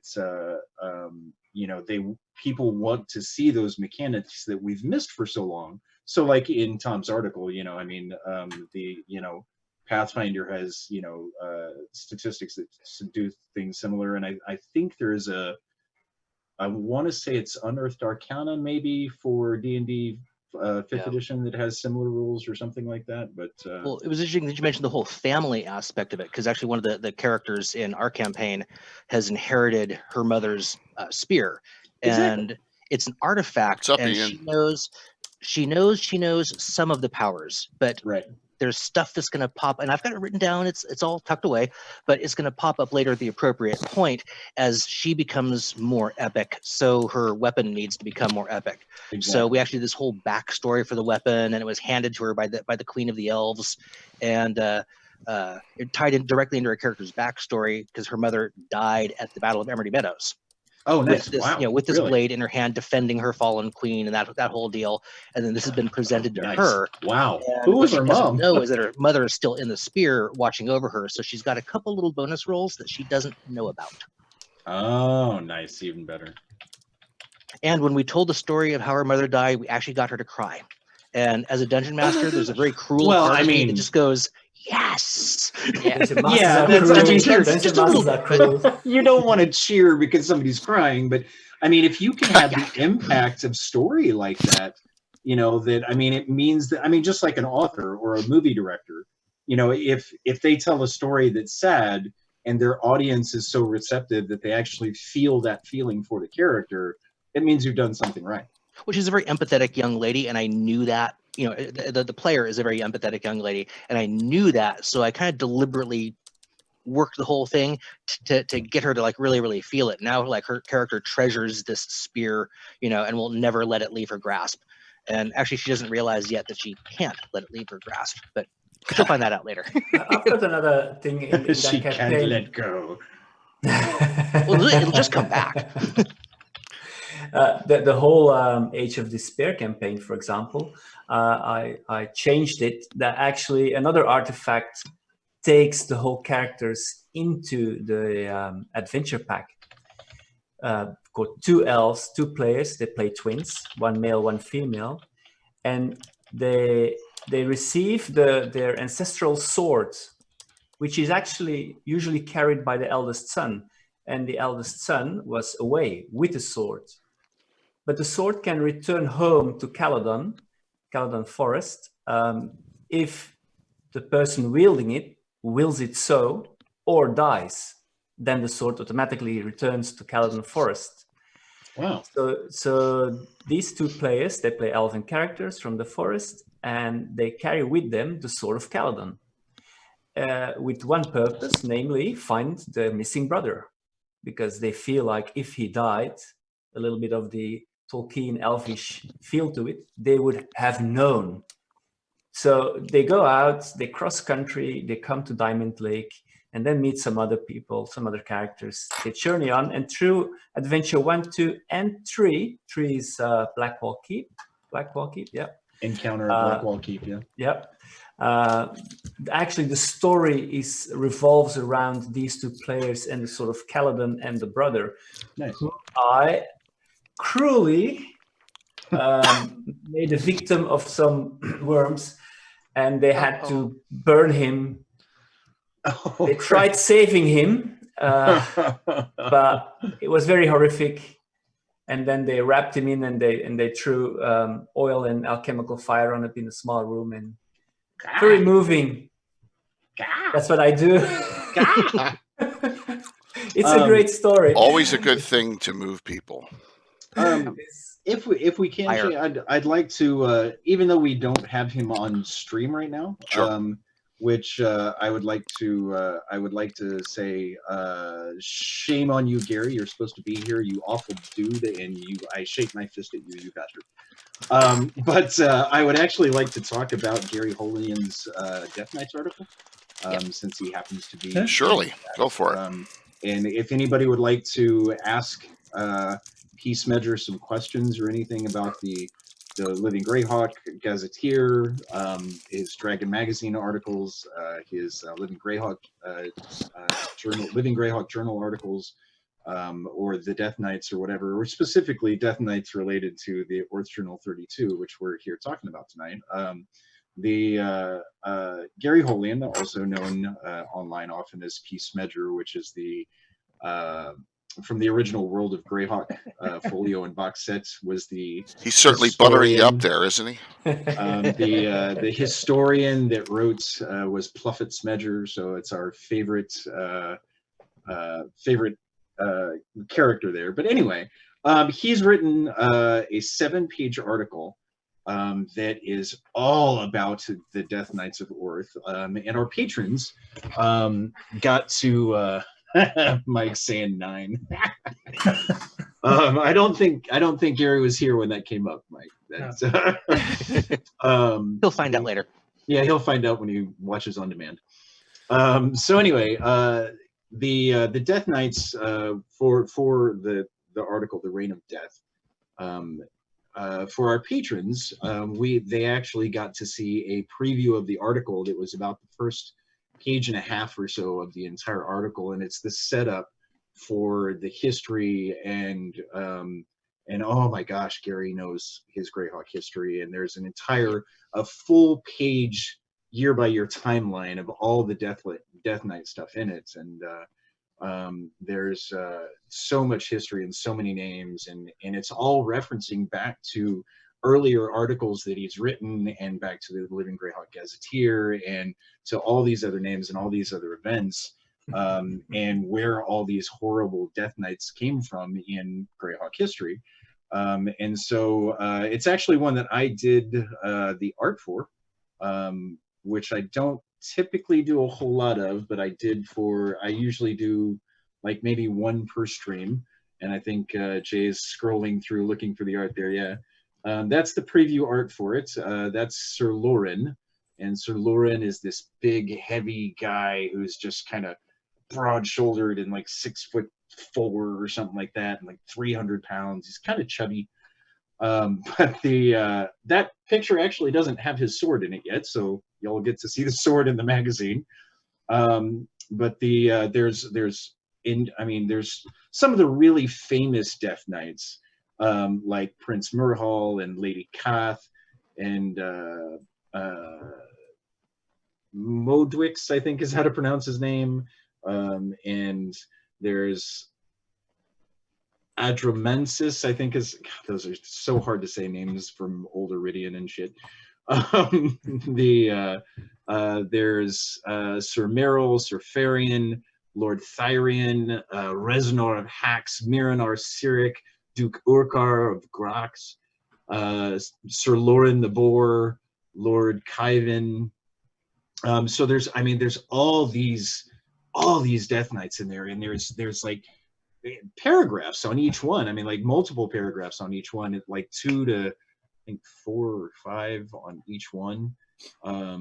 Gary's been sitting on this stuff for a couple decades, because after I'm serious, after the print Dragon and Dungeon magazines went away, he just kind of didn't have an outlet for. So this has been building up for a while. Well, and also Gary just said that I should preface this that I've been trying to get him to write an article for months, and literally, I think the past 3 issues I've been trying to get him to write an article.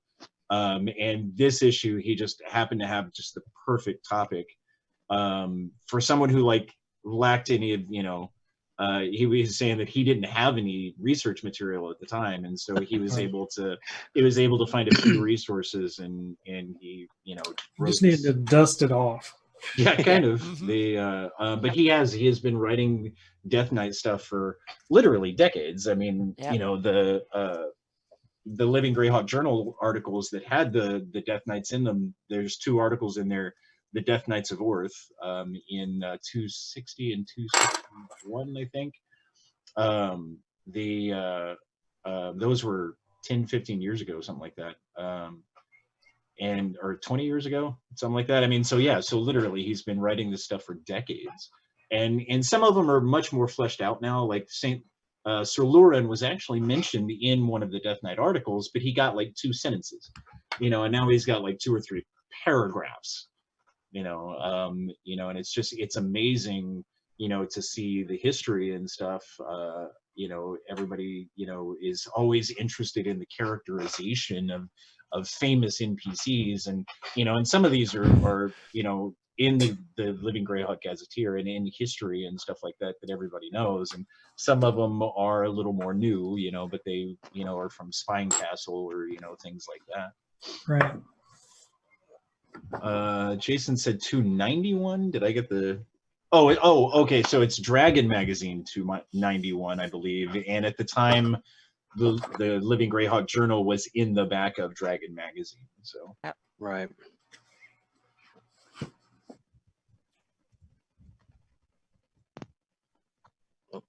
I killed the conversation.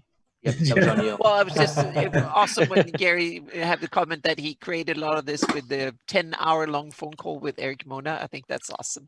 Good times. Well, I do most of my creating when I'm driving on my morning commute because I've got like a 45-minute commute into work, and you get bored listening to the radio, so I just turn it off and let my brain go off to Greyhawk while my body drives to work, and that's where I get most of my creative stuff done. So Jason just linked with some of the Kargoth is my favorite. Yeah. From the Saint article. Saint Kargoth, man.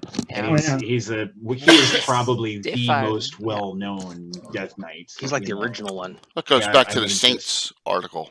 Way back. That was exactly. It was Setting Saintly Standards, I think was the name was of that the Scott article. Benny? And he was that Scott Benny originally? Because he did a lot of stuff back then. I think it was.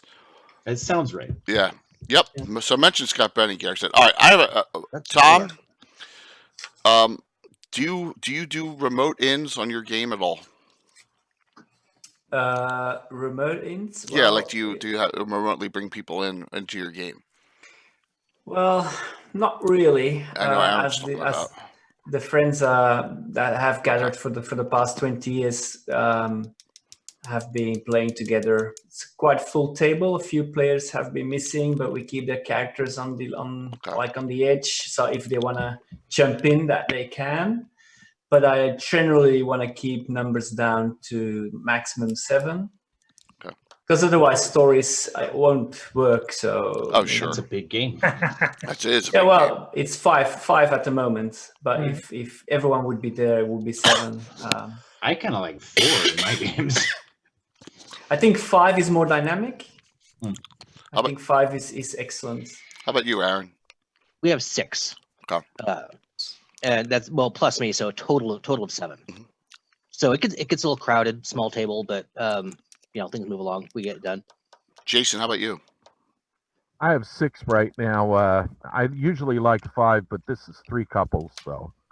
Oh wow, nice. That's cool. a cool pairing. I don't think I've ever actually seen that before.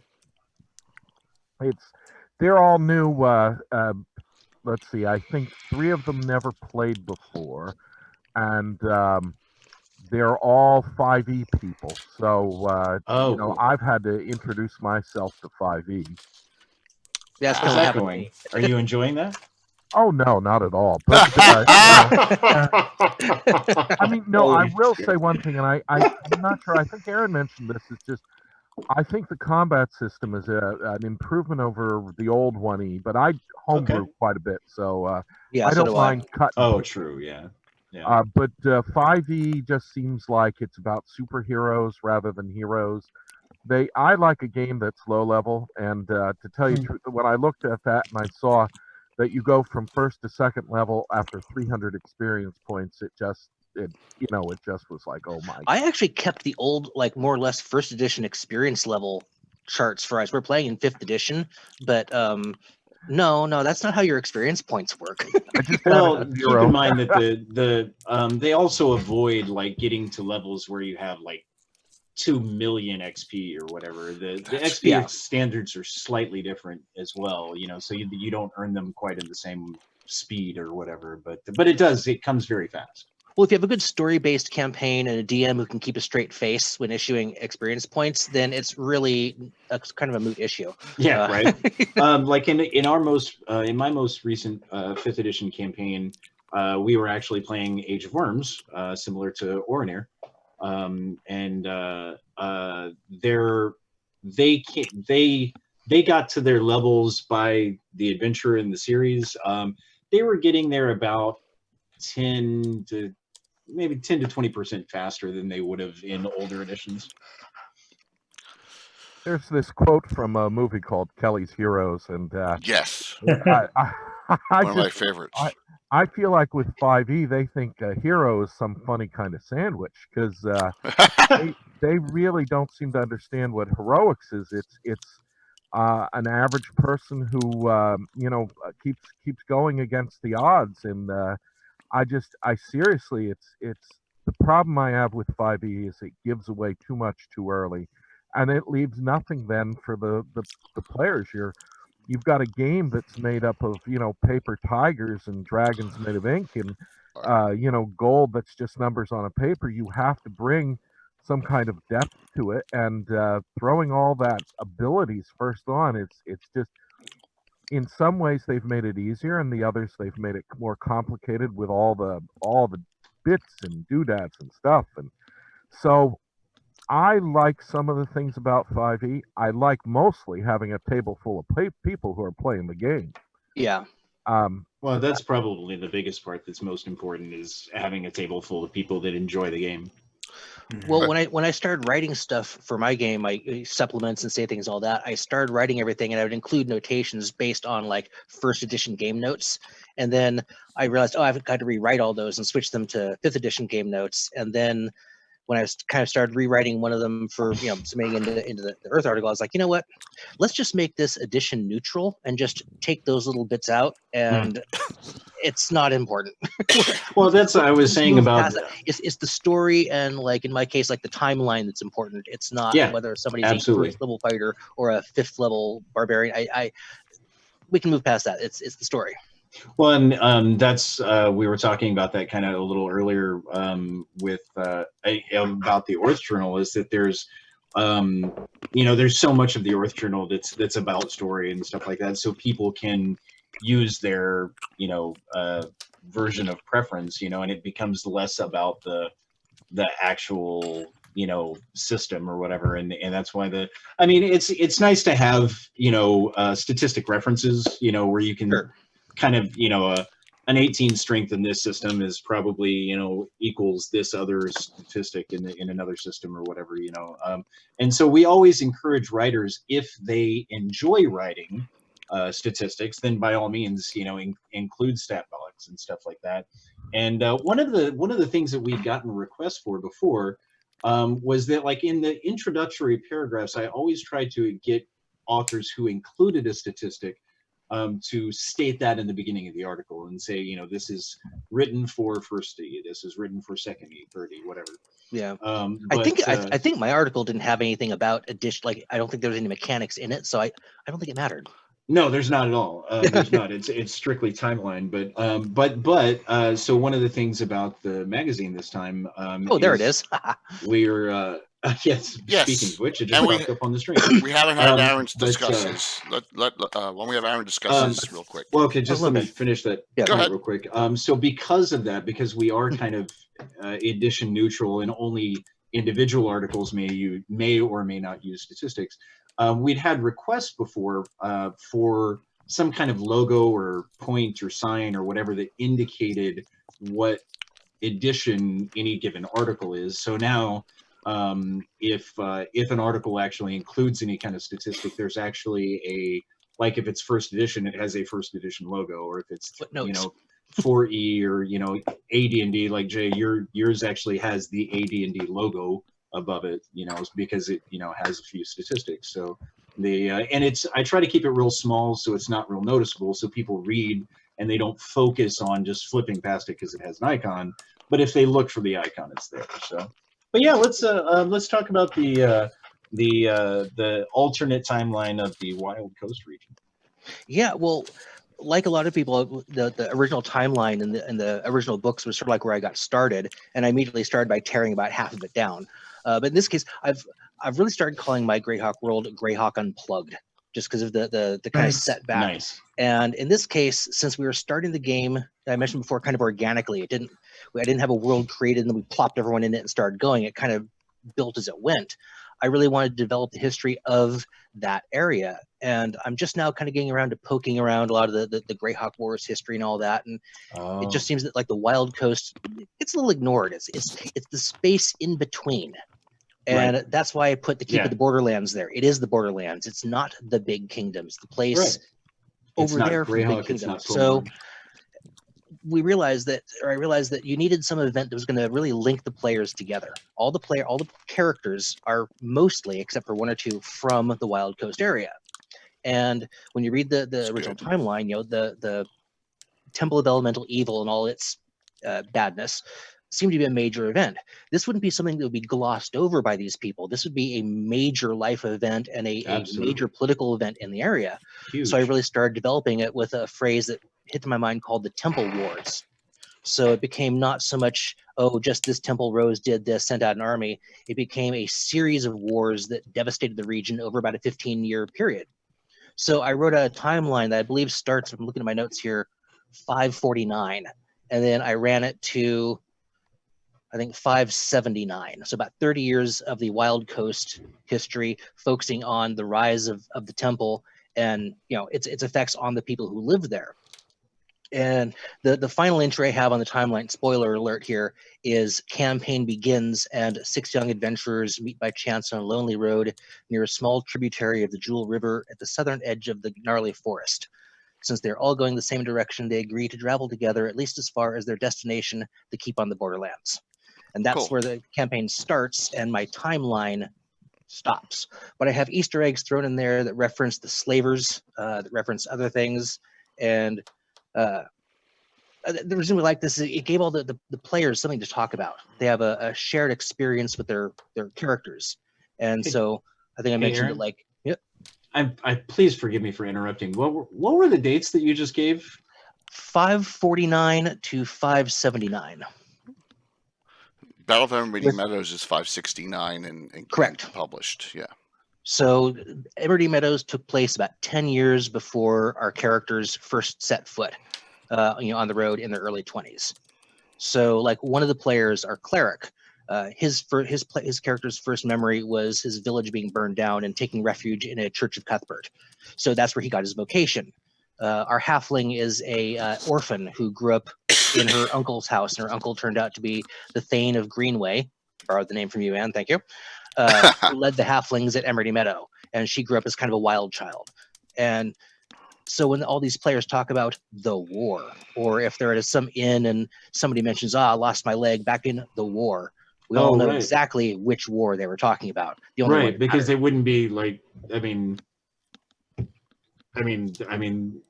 that's a thing. I mean, even in our history, like, when my grandfather, for example, he would talk about the Great War. Of course, he was referring to World War I because there hadn't been another one since. Right.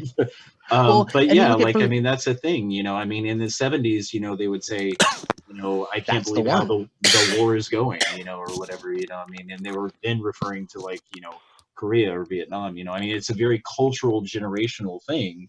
When somebody would refer to, something like that, even the Greyhawk Wars. Yeah, and then it starts affecting other areas, other territories. I think in my time I have it kind of wrapping up when Furiondi finally realizes, all right, this crap has gone on far enough, and finally sends an army down to help the Alliance and deal with it.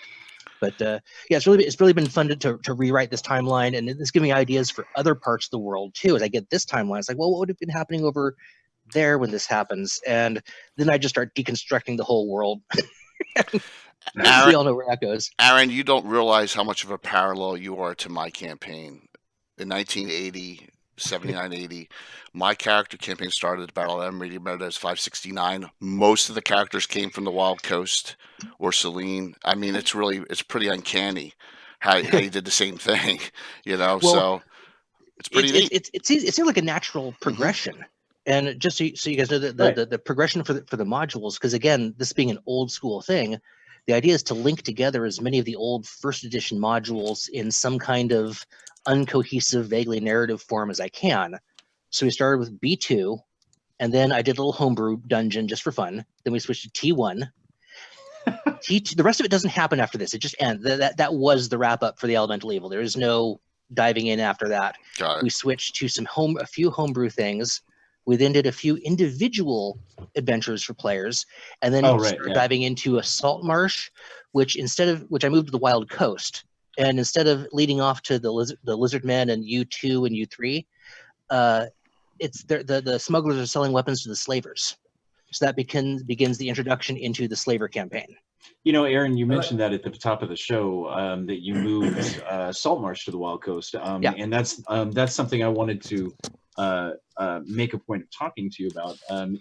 There's so much about your maps that are, very accurate, and they're beautiful, and they're old. And the thing that the thing I like about them is that they actually look like a map that a character might get in world. And Anna's maps are so incredibly beautiful and amazingly technical and stuff. And the amazing thing about them is that, they make a fantastic DM's reference. And then if you take out, just click off some of the labels, it's just beautiful scenery and stuff. It's like Google that. Maps Greyhawk. Yeah, but they have two different purposes. Yeah. Right, exactly. And so Aaron's are, these it's a, and the NPCs don't actually know a whole lot about the world. Right. It's a very medieval feeling world, and they don't have a lot of, a plethora of information. They're going by what they've seen. There's, much like a medieval world, I imagine, in my imagination. And so, when you see these maps, they're very, I don't want to say basic because that's not the word, but they don't have streamlined. There you go. They're very streamlined. But one of the interesting things is that because, and this is, to me, is very much what the Oerth Journal is about, is making Greyhawk your own. And so in your campaign, you've centered it on the Wild Coast. And so why do your players need to go over to Keeland into southern Salenmore and go to this tiny little fishing village when you could have a fishing village right there on the Wild Coast? Because the Wild Coast is perfect place for an independent fishing village. Yeah. And in this case, it's just south of Safeton, and Safeton is where the characters have base. That's their home base. I was going to ask, is where did you place it, and how did you decide? Safeton is under the authority Saltmarsh is under the influence of Safeton and is like the next town 10 miles down the coast. Kind of a little forgotten about, doesn't have a very good harbor. People tend to ignore it. Yeah, so that was a nice place to tuck that in there. Nice. But like kind of what you were saying about the bigger picture, that's why I kind of started creating the world from such a narrow focus, then building out. The players don't necessarily need to know or care about what ancient empire ruled this area 2,000 years ago. They'll just go, okay, Aaron, you're geeking out again. Can we get back to the game? Right. Well, and that's how Gary wrote the stories. That's how he made his world. He had a little fort that grew into a little domain, and that that domain expanded, and there were neighboring towns, and then look, there's neighboring nations, and eventually you build a world. But when the players were first level, they knew that little town that they lived in, and that's all that anybody really knew. And my grandfather went to that, went into the city one time, and he was gone for 3 weeks just to get there, Yeah. Well, the one character of ours who's actually from the holds of the Sea Princes, which is why I'm so stoked on that article is coming up. He's kind of the outsider from the area, and he's announced that his intention is to make enough money to buy himself a ship. And I'm like, you're going to make me make a whole bunch of towns all the way over there, aren't you? He's just like, yes, I want to sail there, and I want to sail there. Well, that's one of the cool things. Let's see, who was it? Rethix just mentioned, playing almost exclusively wizards, that he's all about the history and lore. And that's one of the wonderful things is we can be all about history and lore and still love all of the things. And like you were saying, occasionally tie in, a reference to an ancient nation, or, tie in, some other, cultural references, or like referring to the war. Yeah. In your article, it's the Temple War. For some people, it's the Greyhawk Wars. The key part is weaving the history and lore together while still playing, playing as freely and as loosely with it as you want, and for some people, like even Mike's article, that's just a little bit different, I mean, not a slight at Mike or anybody, but like in the grand scheme of the Flâness, just the Sea Princes being a little different doesn't change all that much. And Agreed. just changing the history of the Wild Close doesn't change all that much. Yep. Or Right, even you can still in, slip it in wherever you want to. right, or even in Orenir's case, changing the Age of Worms and putting his own scenes in and his own narratives in and making it the Age of Despair.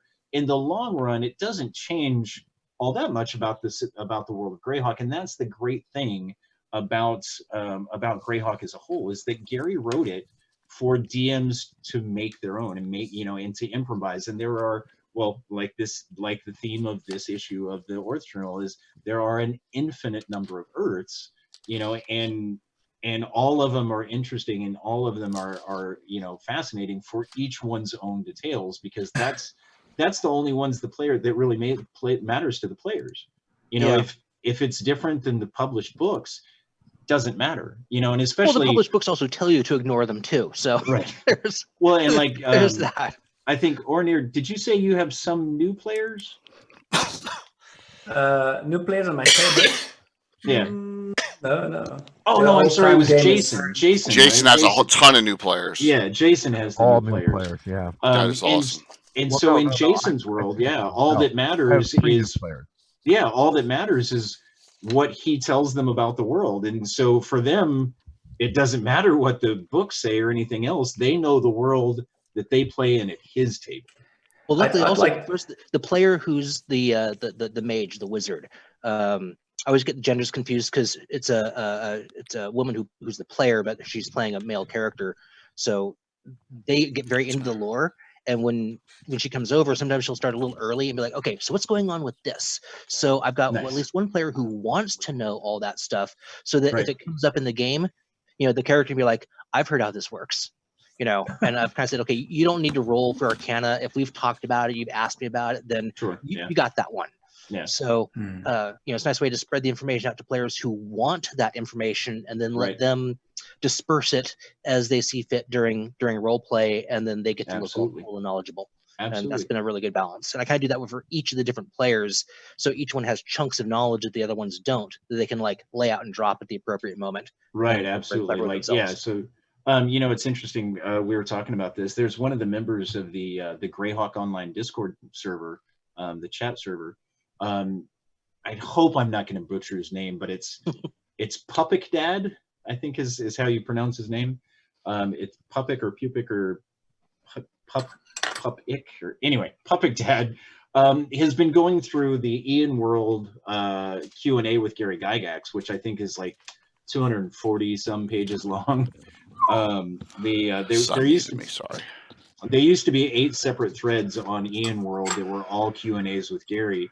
And after he passed away, they combined it into one great big resource. And he's recently been apparently reading the entire thing. And he's occasionally been posting these sort of inspirational quotes from Gary. And one he posted just the other day, somebody was asking about the world and stuff like that, and what's here, what's there.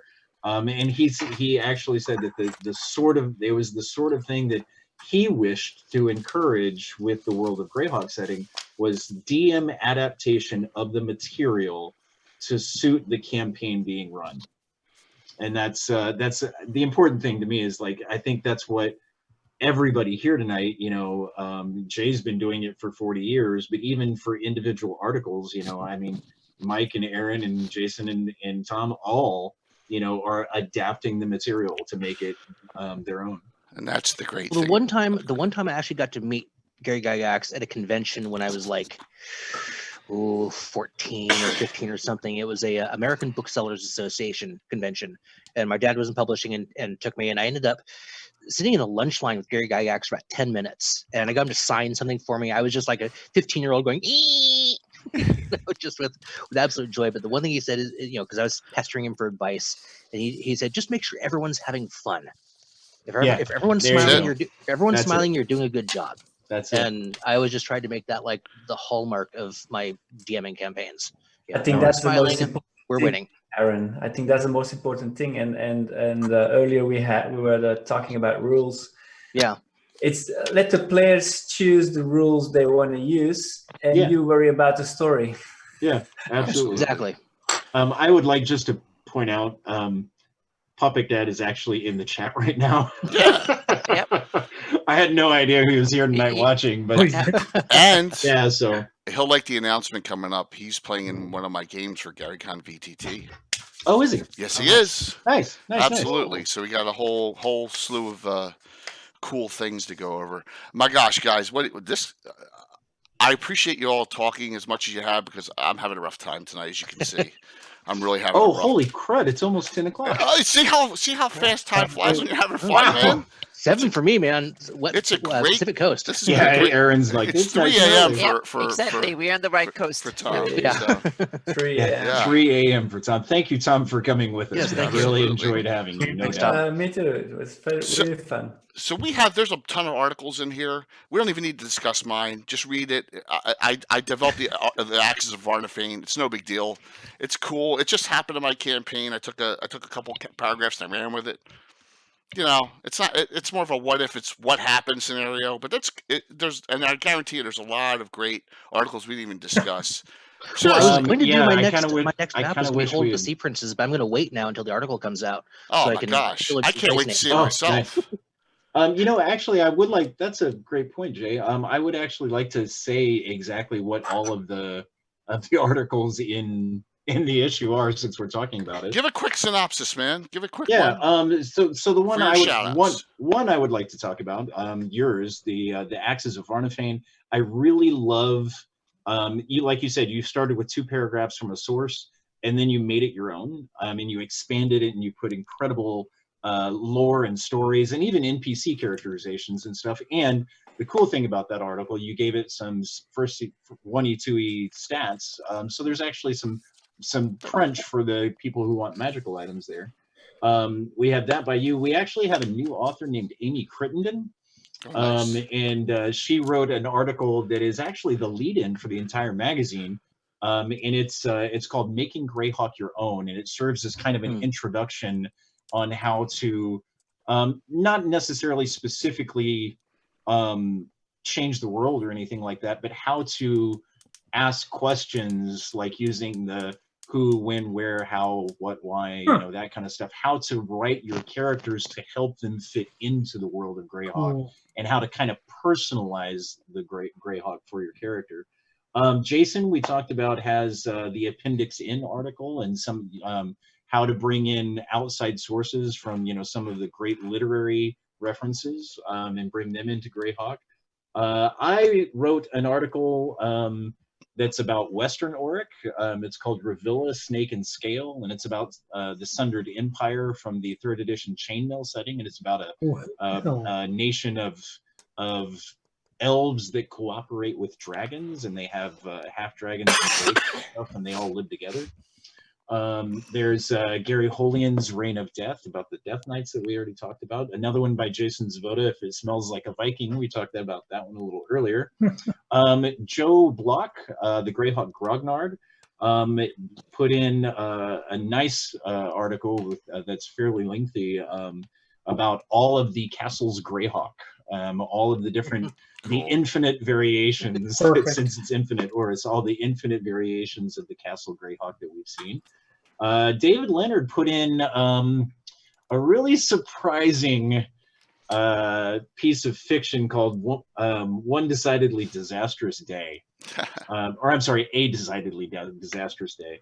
And it, we'll just say there's a twist at the end that makes it a very different kind of Oerth, that makes it surprising, to say the least. Aaron, we were just talking about your Temple Wars article. I wrote a second article that's about a slightly different Greyhawk that we all are familiar with from the novels, Gord's Greyhawk. Some of you may have heard me talk about before that I actually have the very, very distinct privilege as an artist to own the original print proofs for Dragon Magazine 100 that had the very first illustrations of Gord the Rogue. Cool. Before the books came out or Damn. anything. So while there's a lot about the Gord world that I don't personally care for, the Gord novels, in my opinion, are just rich with setting details. So I wrote an article about Gord's Greyhawk. Tom, we talked about his Diadem of Zoziel for Pathfinder, and he also has a creator spotlight that's on a separate page that's all about the Grey League and him as a writer. Mike, we've talked about his Unconquered Sea Princes. Will Dvorak, who was with us a little bit earlier, Giant Stomp, he wrote the Howl from the North article. It was all about what if Vatun beat up Ayuz and didn't kick off the Greyhawk Wars. And then there's the cover art by Shabazik, who's an artist named Alex Windler. It's a really, really beautiful piece of art. We're very, very happy with it. We did a poll a little earlier in the month about which one of his pieces of art different fans would like to see, and so the various races cover art was the one that won out. And the other big artist, in addition to me and some other Wizards of the Coast art and some other stuff thrown in, Will Dvorak is the other big artist in there, and Floor Floor Productions is the one that did the artwork for Oriner's article. So some really amazing things, guys. We're really, I personally and GHO and all of the volunteer editors and all of the authors and everything, we would love to keep working for you guys and keep producing more and more art. Again, for anybody watching now that didn't hear it at the top of the show, we're doing a Patreon to support Greyhawk Online and all the things they do. If for the next, let's see, 23 days, I think, if you go to patreon.com/Greyhawk Online, Anna just put the link in there for us. You get a print copy of what normally is a free PDF, but you get one print edition sent to you if you donate $9.95 or more to Greyhawk Online to help support them in everything they're doing. The PDF, as Jay just said, the PDF is always free. It comes out each quarter. And unlike other Patreons, it's not a monthly subscription. You only have to donate when a magazine comes out. So basically it's $10 every 3 months. Yep. So if you think about it, you're paying about $3, $3.25, something like that. $3 for 48 pages of content that you can use for about 12 weeks, and then another one comes out right behind it. So patreon.com/Greyhawk Online. We would love to have you as supporters. We already have about 16 or 18 donors right now, and we would love to have you. And I think it'll just grow every day, Christoph. And thank you. I think you're absolutely right. Thank you so very much for taking the lead on this, man. I'm dying here. Well, you did say your voice is feeling really bad. So. It's bad, but this is as good of a deal as Anna's Patreon is. I mean, my gosh, you know what I mean? It's worth every penny. To get that content and print, it's just having it in your hands. It has a different feel to it than. I mean, everyone loves digital, but it's great to have the books in your hand. So,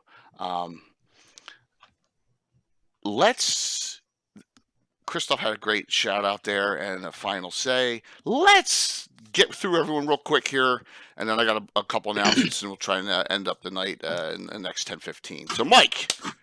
Yep. What we got? Well, I don't have much, but my next post on Greyhawkery will be my 900th. Nice. So I don't know if I'm doing something special, but I'm pondering it. Mike, I really appreciated the shout out you gave to me on the last one. So thank you. Oh, yeah. Really appreciate it. So please check out Mike's Greyhawk Race site, and can't wait to see your content in this Earth Journal. Jason, we got. Well, let me just quickly say I had a third article that I meant to write, never did. Oh no! Next quarter. And this one, well, I don't know. This one is called "That's No Moon." This one is where something my players are going to encounter in a little bit is that Luna, the moon of one of the two moons of Greyhawk, is actually a giant abandoned space station. I've linked it all to, the ship in the Barrier Peaks, the City of the Gods out in the Land of Black Ice. And there's going to be a portal that they're going to walk through somewhere in the city of Greyhawk, like Odd Alley, that they're going to discover an old abandoned basement, and in it is a portal that's going to take them to the moon of Luna and an entire moon-sized space station. So that was the article I didn't write. Well, which I have to say, that I think is as unique and different as it is, that's one that, infinite Oerths. There's already a spaceship in the Barrier Peaks, so there's nothing wrong with getting a little peanut butter in my chocolate. I think that would have been a great article. I really kind of wish I could have seen that one, Jason. Yeah, it just I kept putting it off, and then it just got too late. Well, maybe next time. But a little quickie shout out for Jason. Jason and PU Pickup Dag will be playing in the same game a week from Saturday somewhere. Remoting in, yes. So along with a couple other people. So can't wait for that one. Definitely. Aaron. What's going on? More maps, of course. Starting to expand some larger color maps. A little more watercolor, little more detail, but still keeping the same style.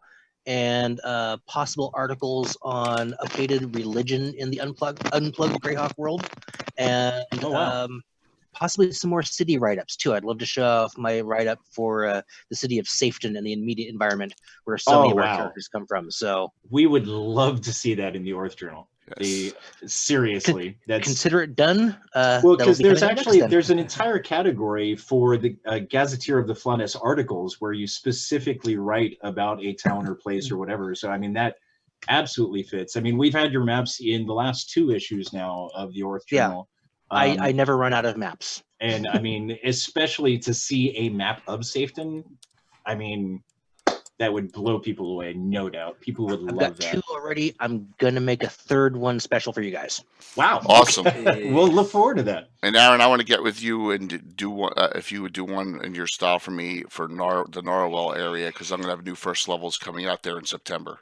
I'll have to send you. I have a really old Narwhal map that was done I think in colored pencil. Cool. It was one of the first maps I did for our campaign when I was just sketching that really quick after dinner. So yeah, I'll send that to you. Awesome, thank you. That's great. And then do a nice, neat, nifty new one. So there we go. Thank you, Tom. I know it's after 3 a.m. there. Please, thank you so very much for hanging in there tonight. Yes, thank you, Tom. No problem.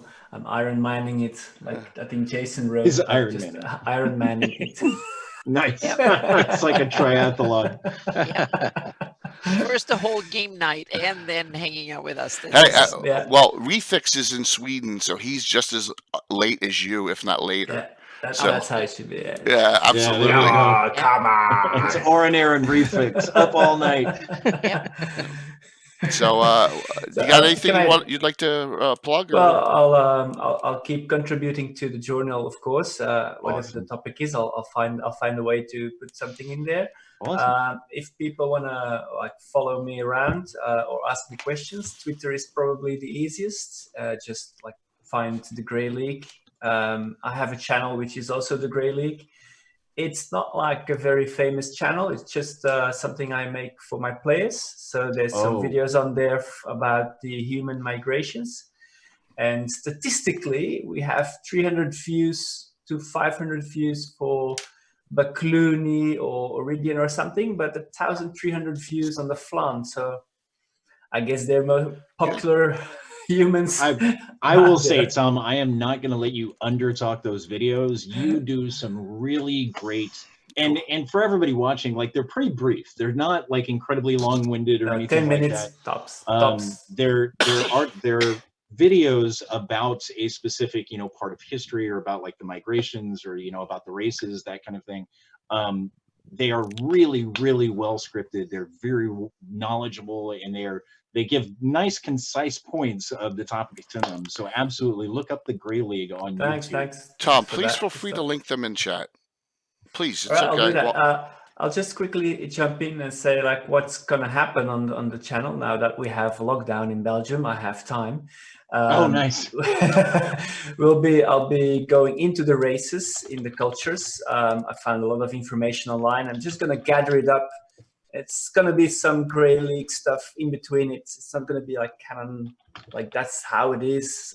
Just my way of looking at it. So there's gonna be all those races, and then the prophecy that is used in the Age of Worms, Age of Despair for me. I've written a prophecy. I spoke it. I changed it a little bit, and it's going to be online soon in a sort of weird little voice from the dark netherworld. And it's going to be some characters as well, so it's going to be fun. I'm not going to be bored.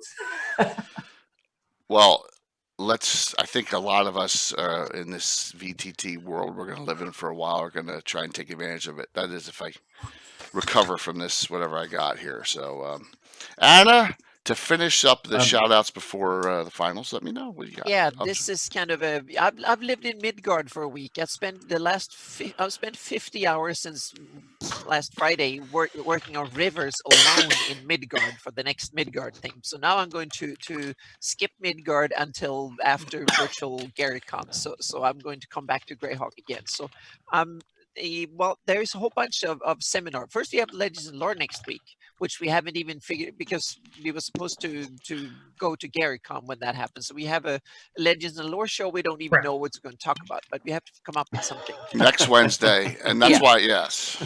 Yeah, so that's number one. And then we have on Friday, there are 2 seminars that are part of the virtual GaryCon. And here come, I always did these, I did these wrong Sunday night. Let me see if I can do them right this time. Okay, yeah. All right, there's the first one. Yeah, so the first one will be me talk. I was supposed to do a 2-hour seminar talking about my map making at GaryCon. So now it will be part of Lord Gizumba channel, and it will be on the GaryCon official. But we didn't know that on Sunday, Anna. We didn't tell anyone.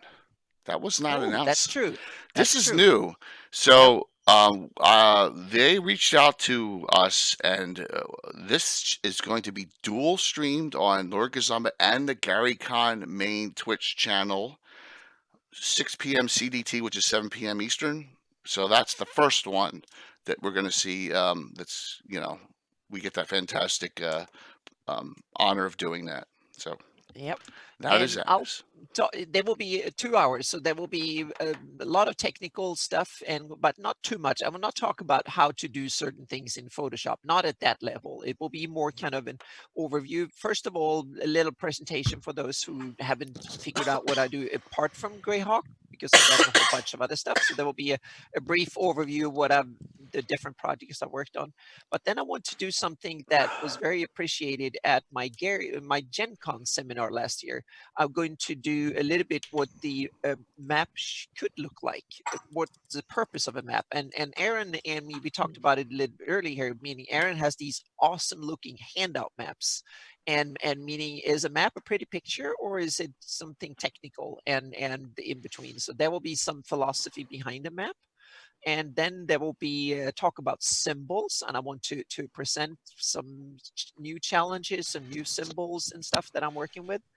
And then it will be an anatomy of a 3D map, because I'm moving in with, especially with Midgard maps and with future maps, I'm moving into the realm of 3D. So you get real landscapes, you can do landscape photography from Greyhawk, etc., etc.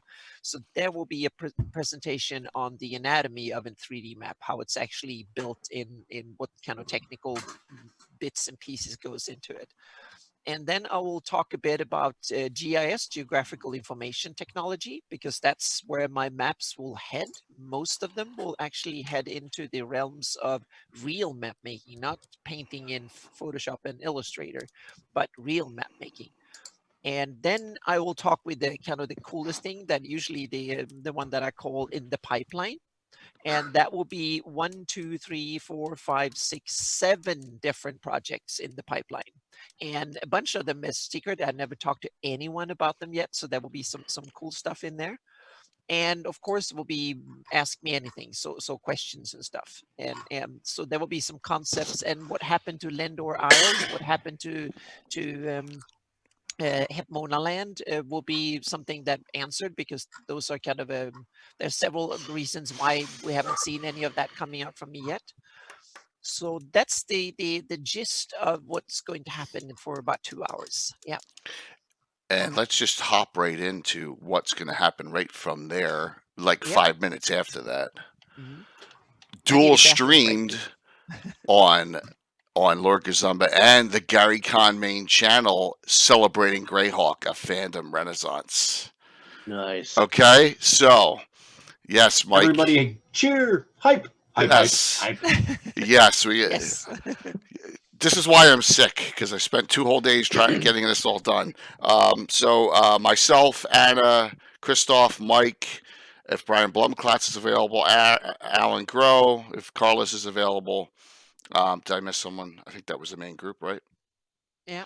We'll be doing this this seminar we were going to do at Gary Con right after Anna's doubleheader mainstream booyah, right?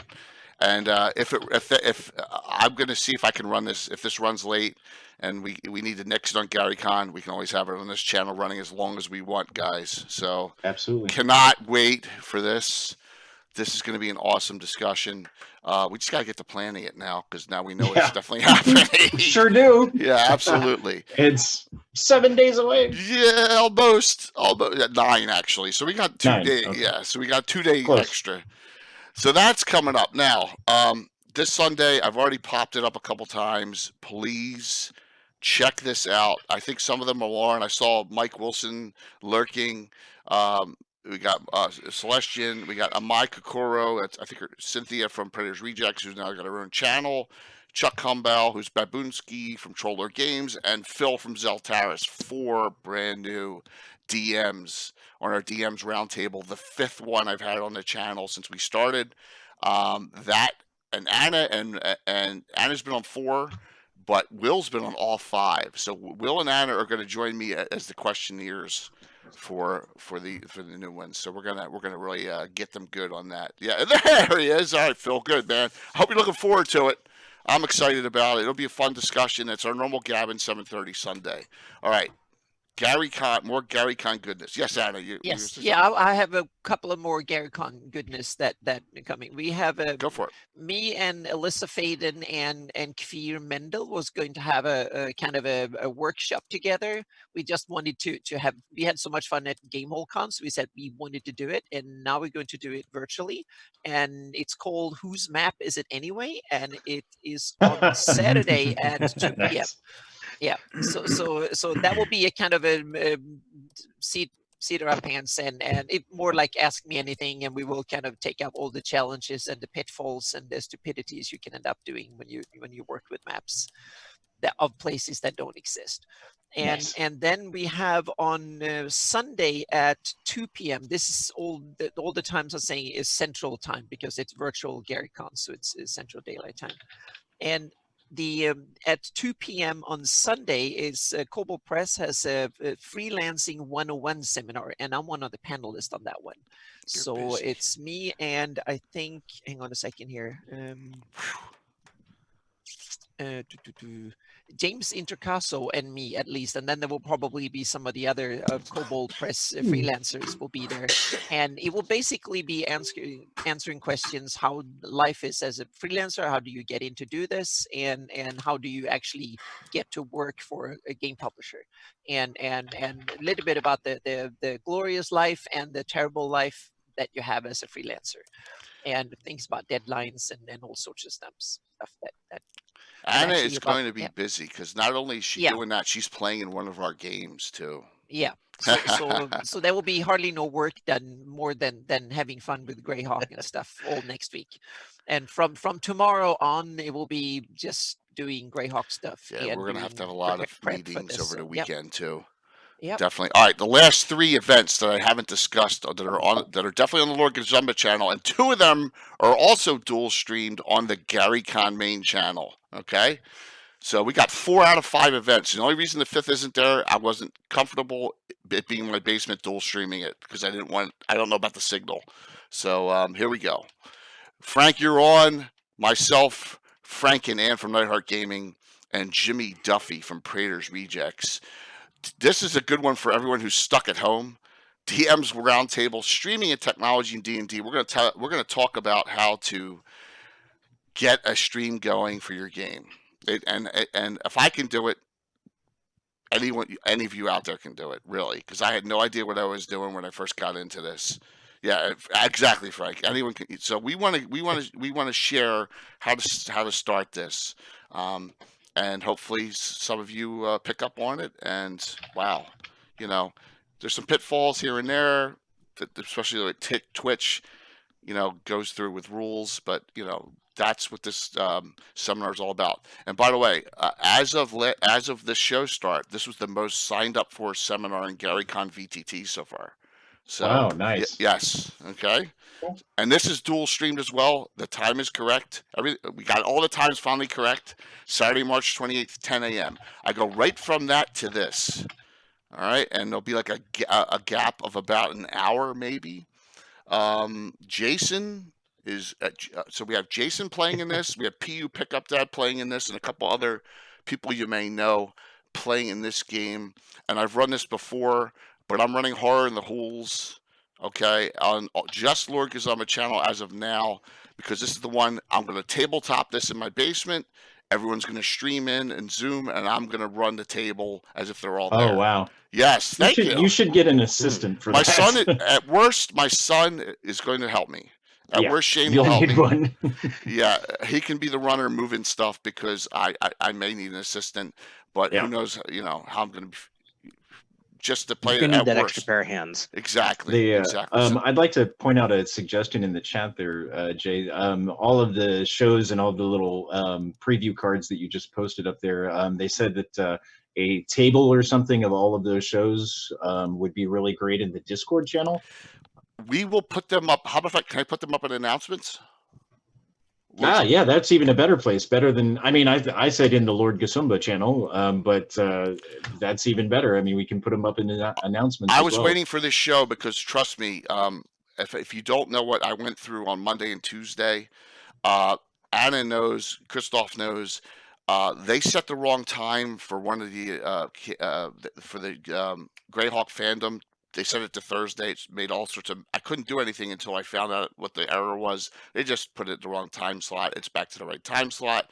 That everything else fell into place after that. So I promise you tonight, after we're done here, I'll link them all into the announcements one after another in the earliest to latest time slots all the way in, so you'll see them all. Okay. Great. That sounds great. One more. One more. There's still yet another show. Last one. DM Brian Sublime is DMing his 5e Fantasy Grounds primest time of GaryCon VTT, dual streamed, written or edited by Wolfgang Bauer, Anna, Tomb of Tiberish, okay? And Josh Guntaka is playing in this game. Anna's playing in this game. I'm playing in this game. And good old Brian, everyone loves him DMing 5e Greyhawk. Let me link his, real quick, go check him out on the Obsidian Portal. Oh, there's Anna's too. So, and that'll at least be it for me so this one will also be on the dual. That's 4 out of 5 of the events we have going on at GaryCon VTT or on the main GaryCon channel. So, awesome. Cannot wait for that. And, I'll probably pass out after that, like tonight too. So thank you all. Wow, 10:25. Yeah, 2.5 hours of Greyhawk goodness here. I would like to send out one more thanks to all of the fans. We've gotten 5 new donors since the beginning of the stream. So we want to thank everybody that's already donated, everybody that's helping make it grow even more. Share the link, pass it around, put it on YouTube, send it to Twitter, put it on Instagram, put it on Reddit, wherever. It's patreon.com/Greyhawk Online. I'd like to thank Josh Pop, Casey Brown, Al Draco, who became a member tonight, Richard Whitehead, and another member tonight. Anna, thank you very much. You became a supporter of the Patreon tonight. I did. Yep. Jay is already Jay is basically a donor for the next I think 10 issues. That's because he's helping us get together print editions and whatnot. So thank you all very much for supporting us tonight. Thank you for watching the Oerth Journal 32 preview, and thank you all for supporting the Patreon tonight. And one last thing, if we do play tomorrow night, which is highly unlikely, but it'll probably be next Thursday, Stratagem. If you ever wanted pink frickin' large fumble dice, here they are. They came in. The Stratagem Pink fumble Titan dice. pink dice. Okay? Awful. Yeah, I got 3 sets of these guys. I may keep one myself, but I got, yes. Awesome. So I'm going to give away 2 of these for subscribers and 1 for follower on a general sign up where they're at. Yes. So, and trust me, I never win initiative with these 6-sided dice of these. But yes, we have pink frickin' Titan dice. Guys, thank you all. Great show again. Odds are you won't see me tomorrow night. I apologize. I just feel like crap. I don't want to get any of my guys sick. So you probably will see us again, DM's Roundtable, Sunday night. Stay safe. Great point, Thank Pink. you so much, everyone, for coming on, and Orny, thank you so much, Tom, for No staying problem. up. I am falling asleep. Hang in there, Tom. Yeah, we need to let you get to bed, man. It's 3:30 in the morning. So you know what Yeah. that means? Let's go to our Raid. exit scene. Oh yeah, we're gonna go to our exit scene first. Oh, So yeah. I'm gonna set Got up a raid here as the exit scene comes up, and Awesome. we're gonna raid into Will because Will was so kind to come on tonight. Awesome. All right. That's what I was hoping. Yep. It'll be. All right, well, be thank great you, to see everybody. what he's playing. Aaron, Thanks thank everybody you. for coming Yeah, tonight. thank you, Aaron. Anytime. Oh, we'll have you back. Trust me. Yep. Raid All right, channel. signing off. Bye. Good night.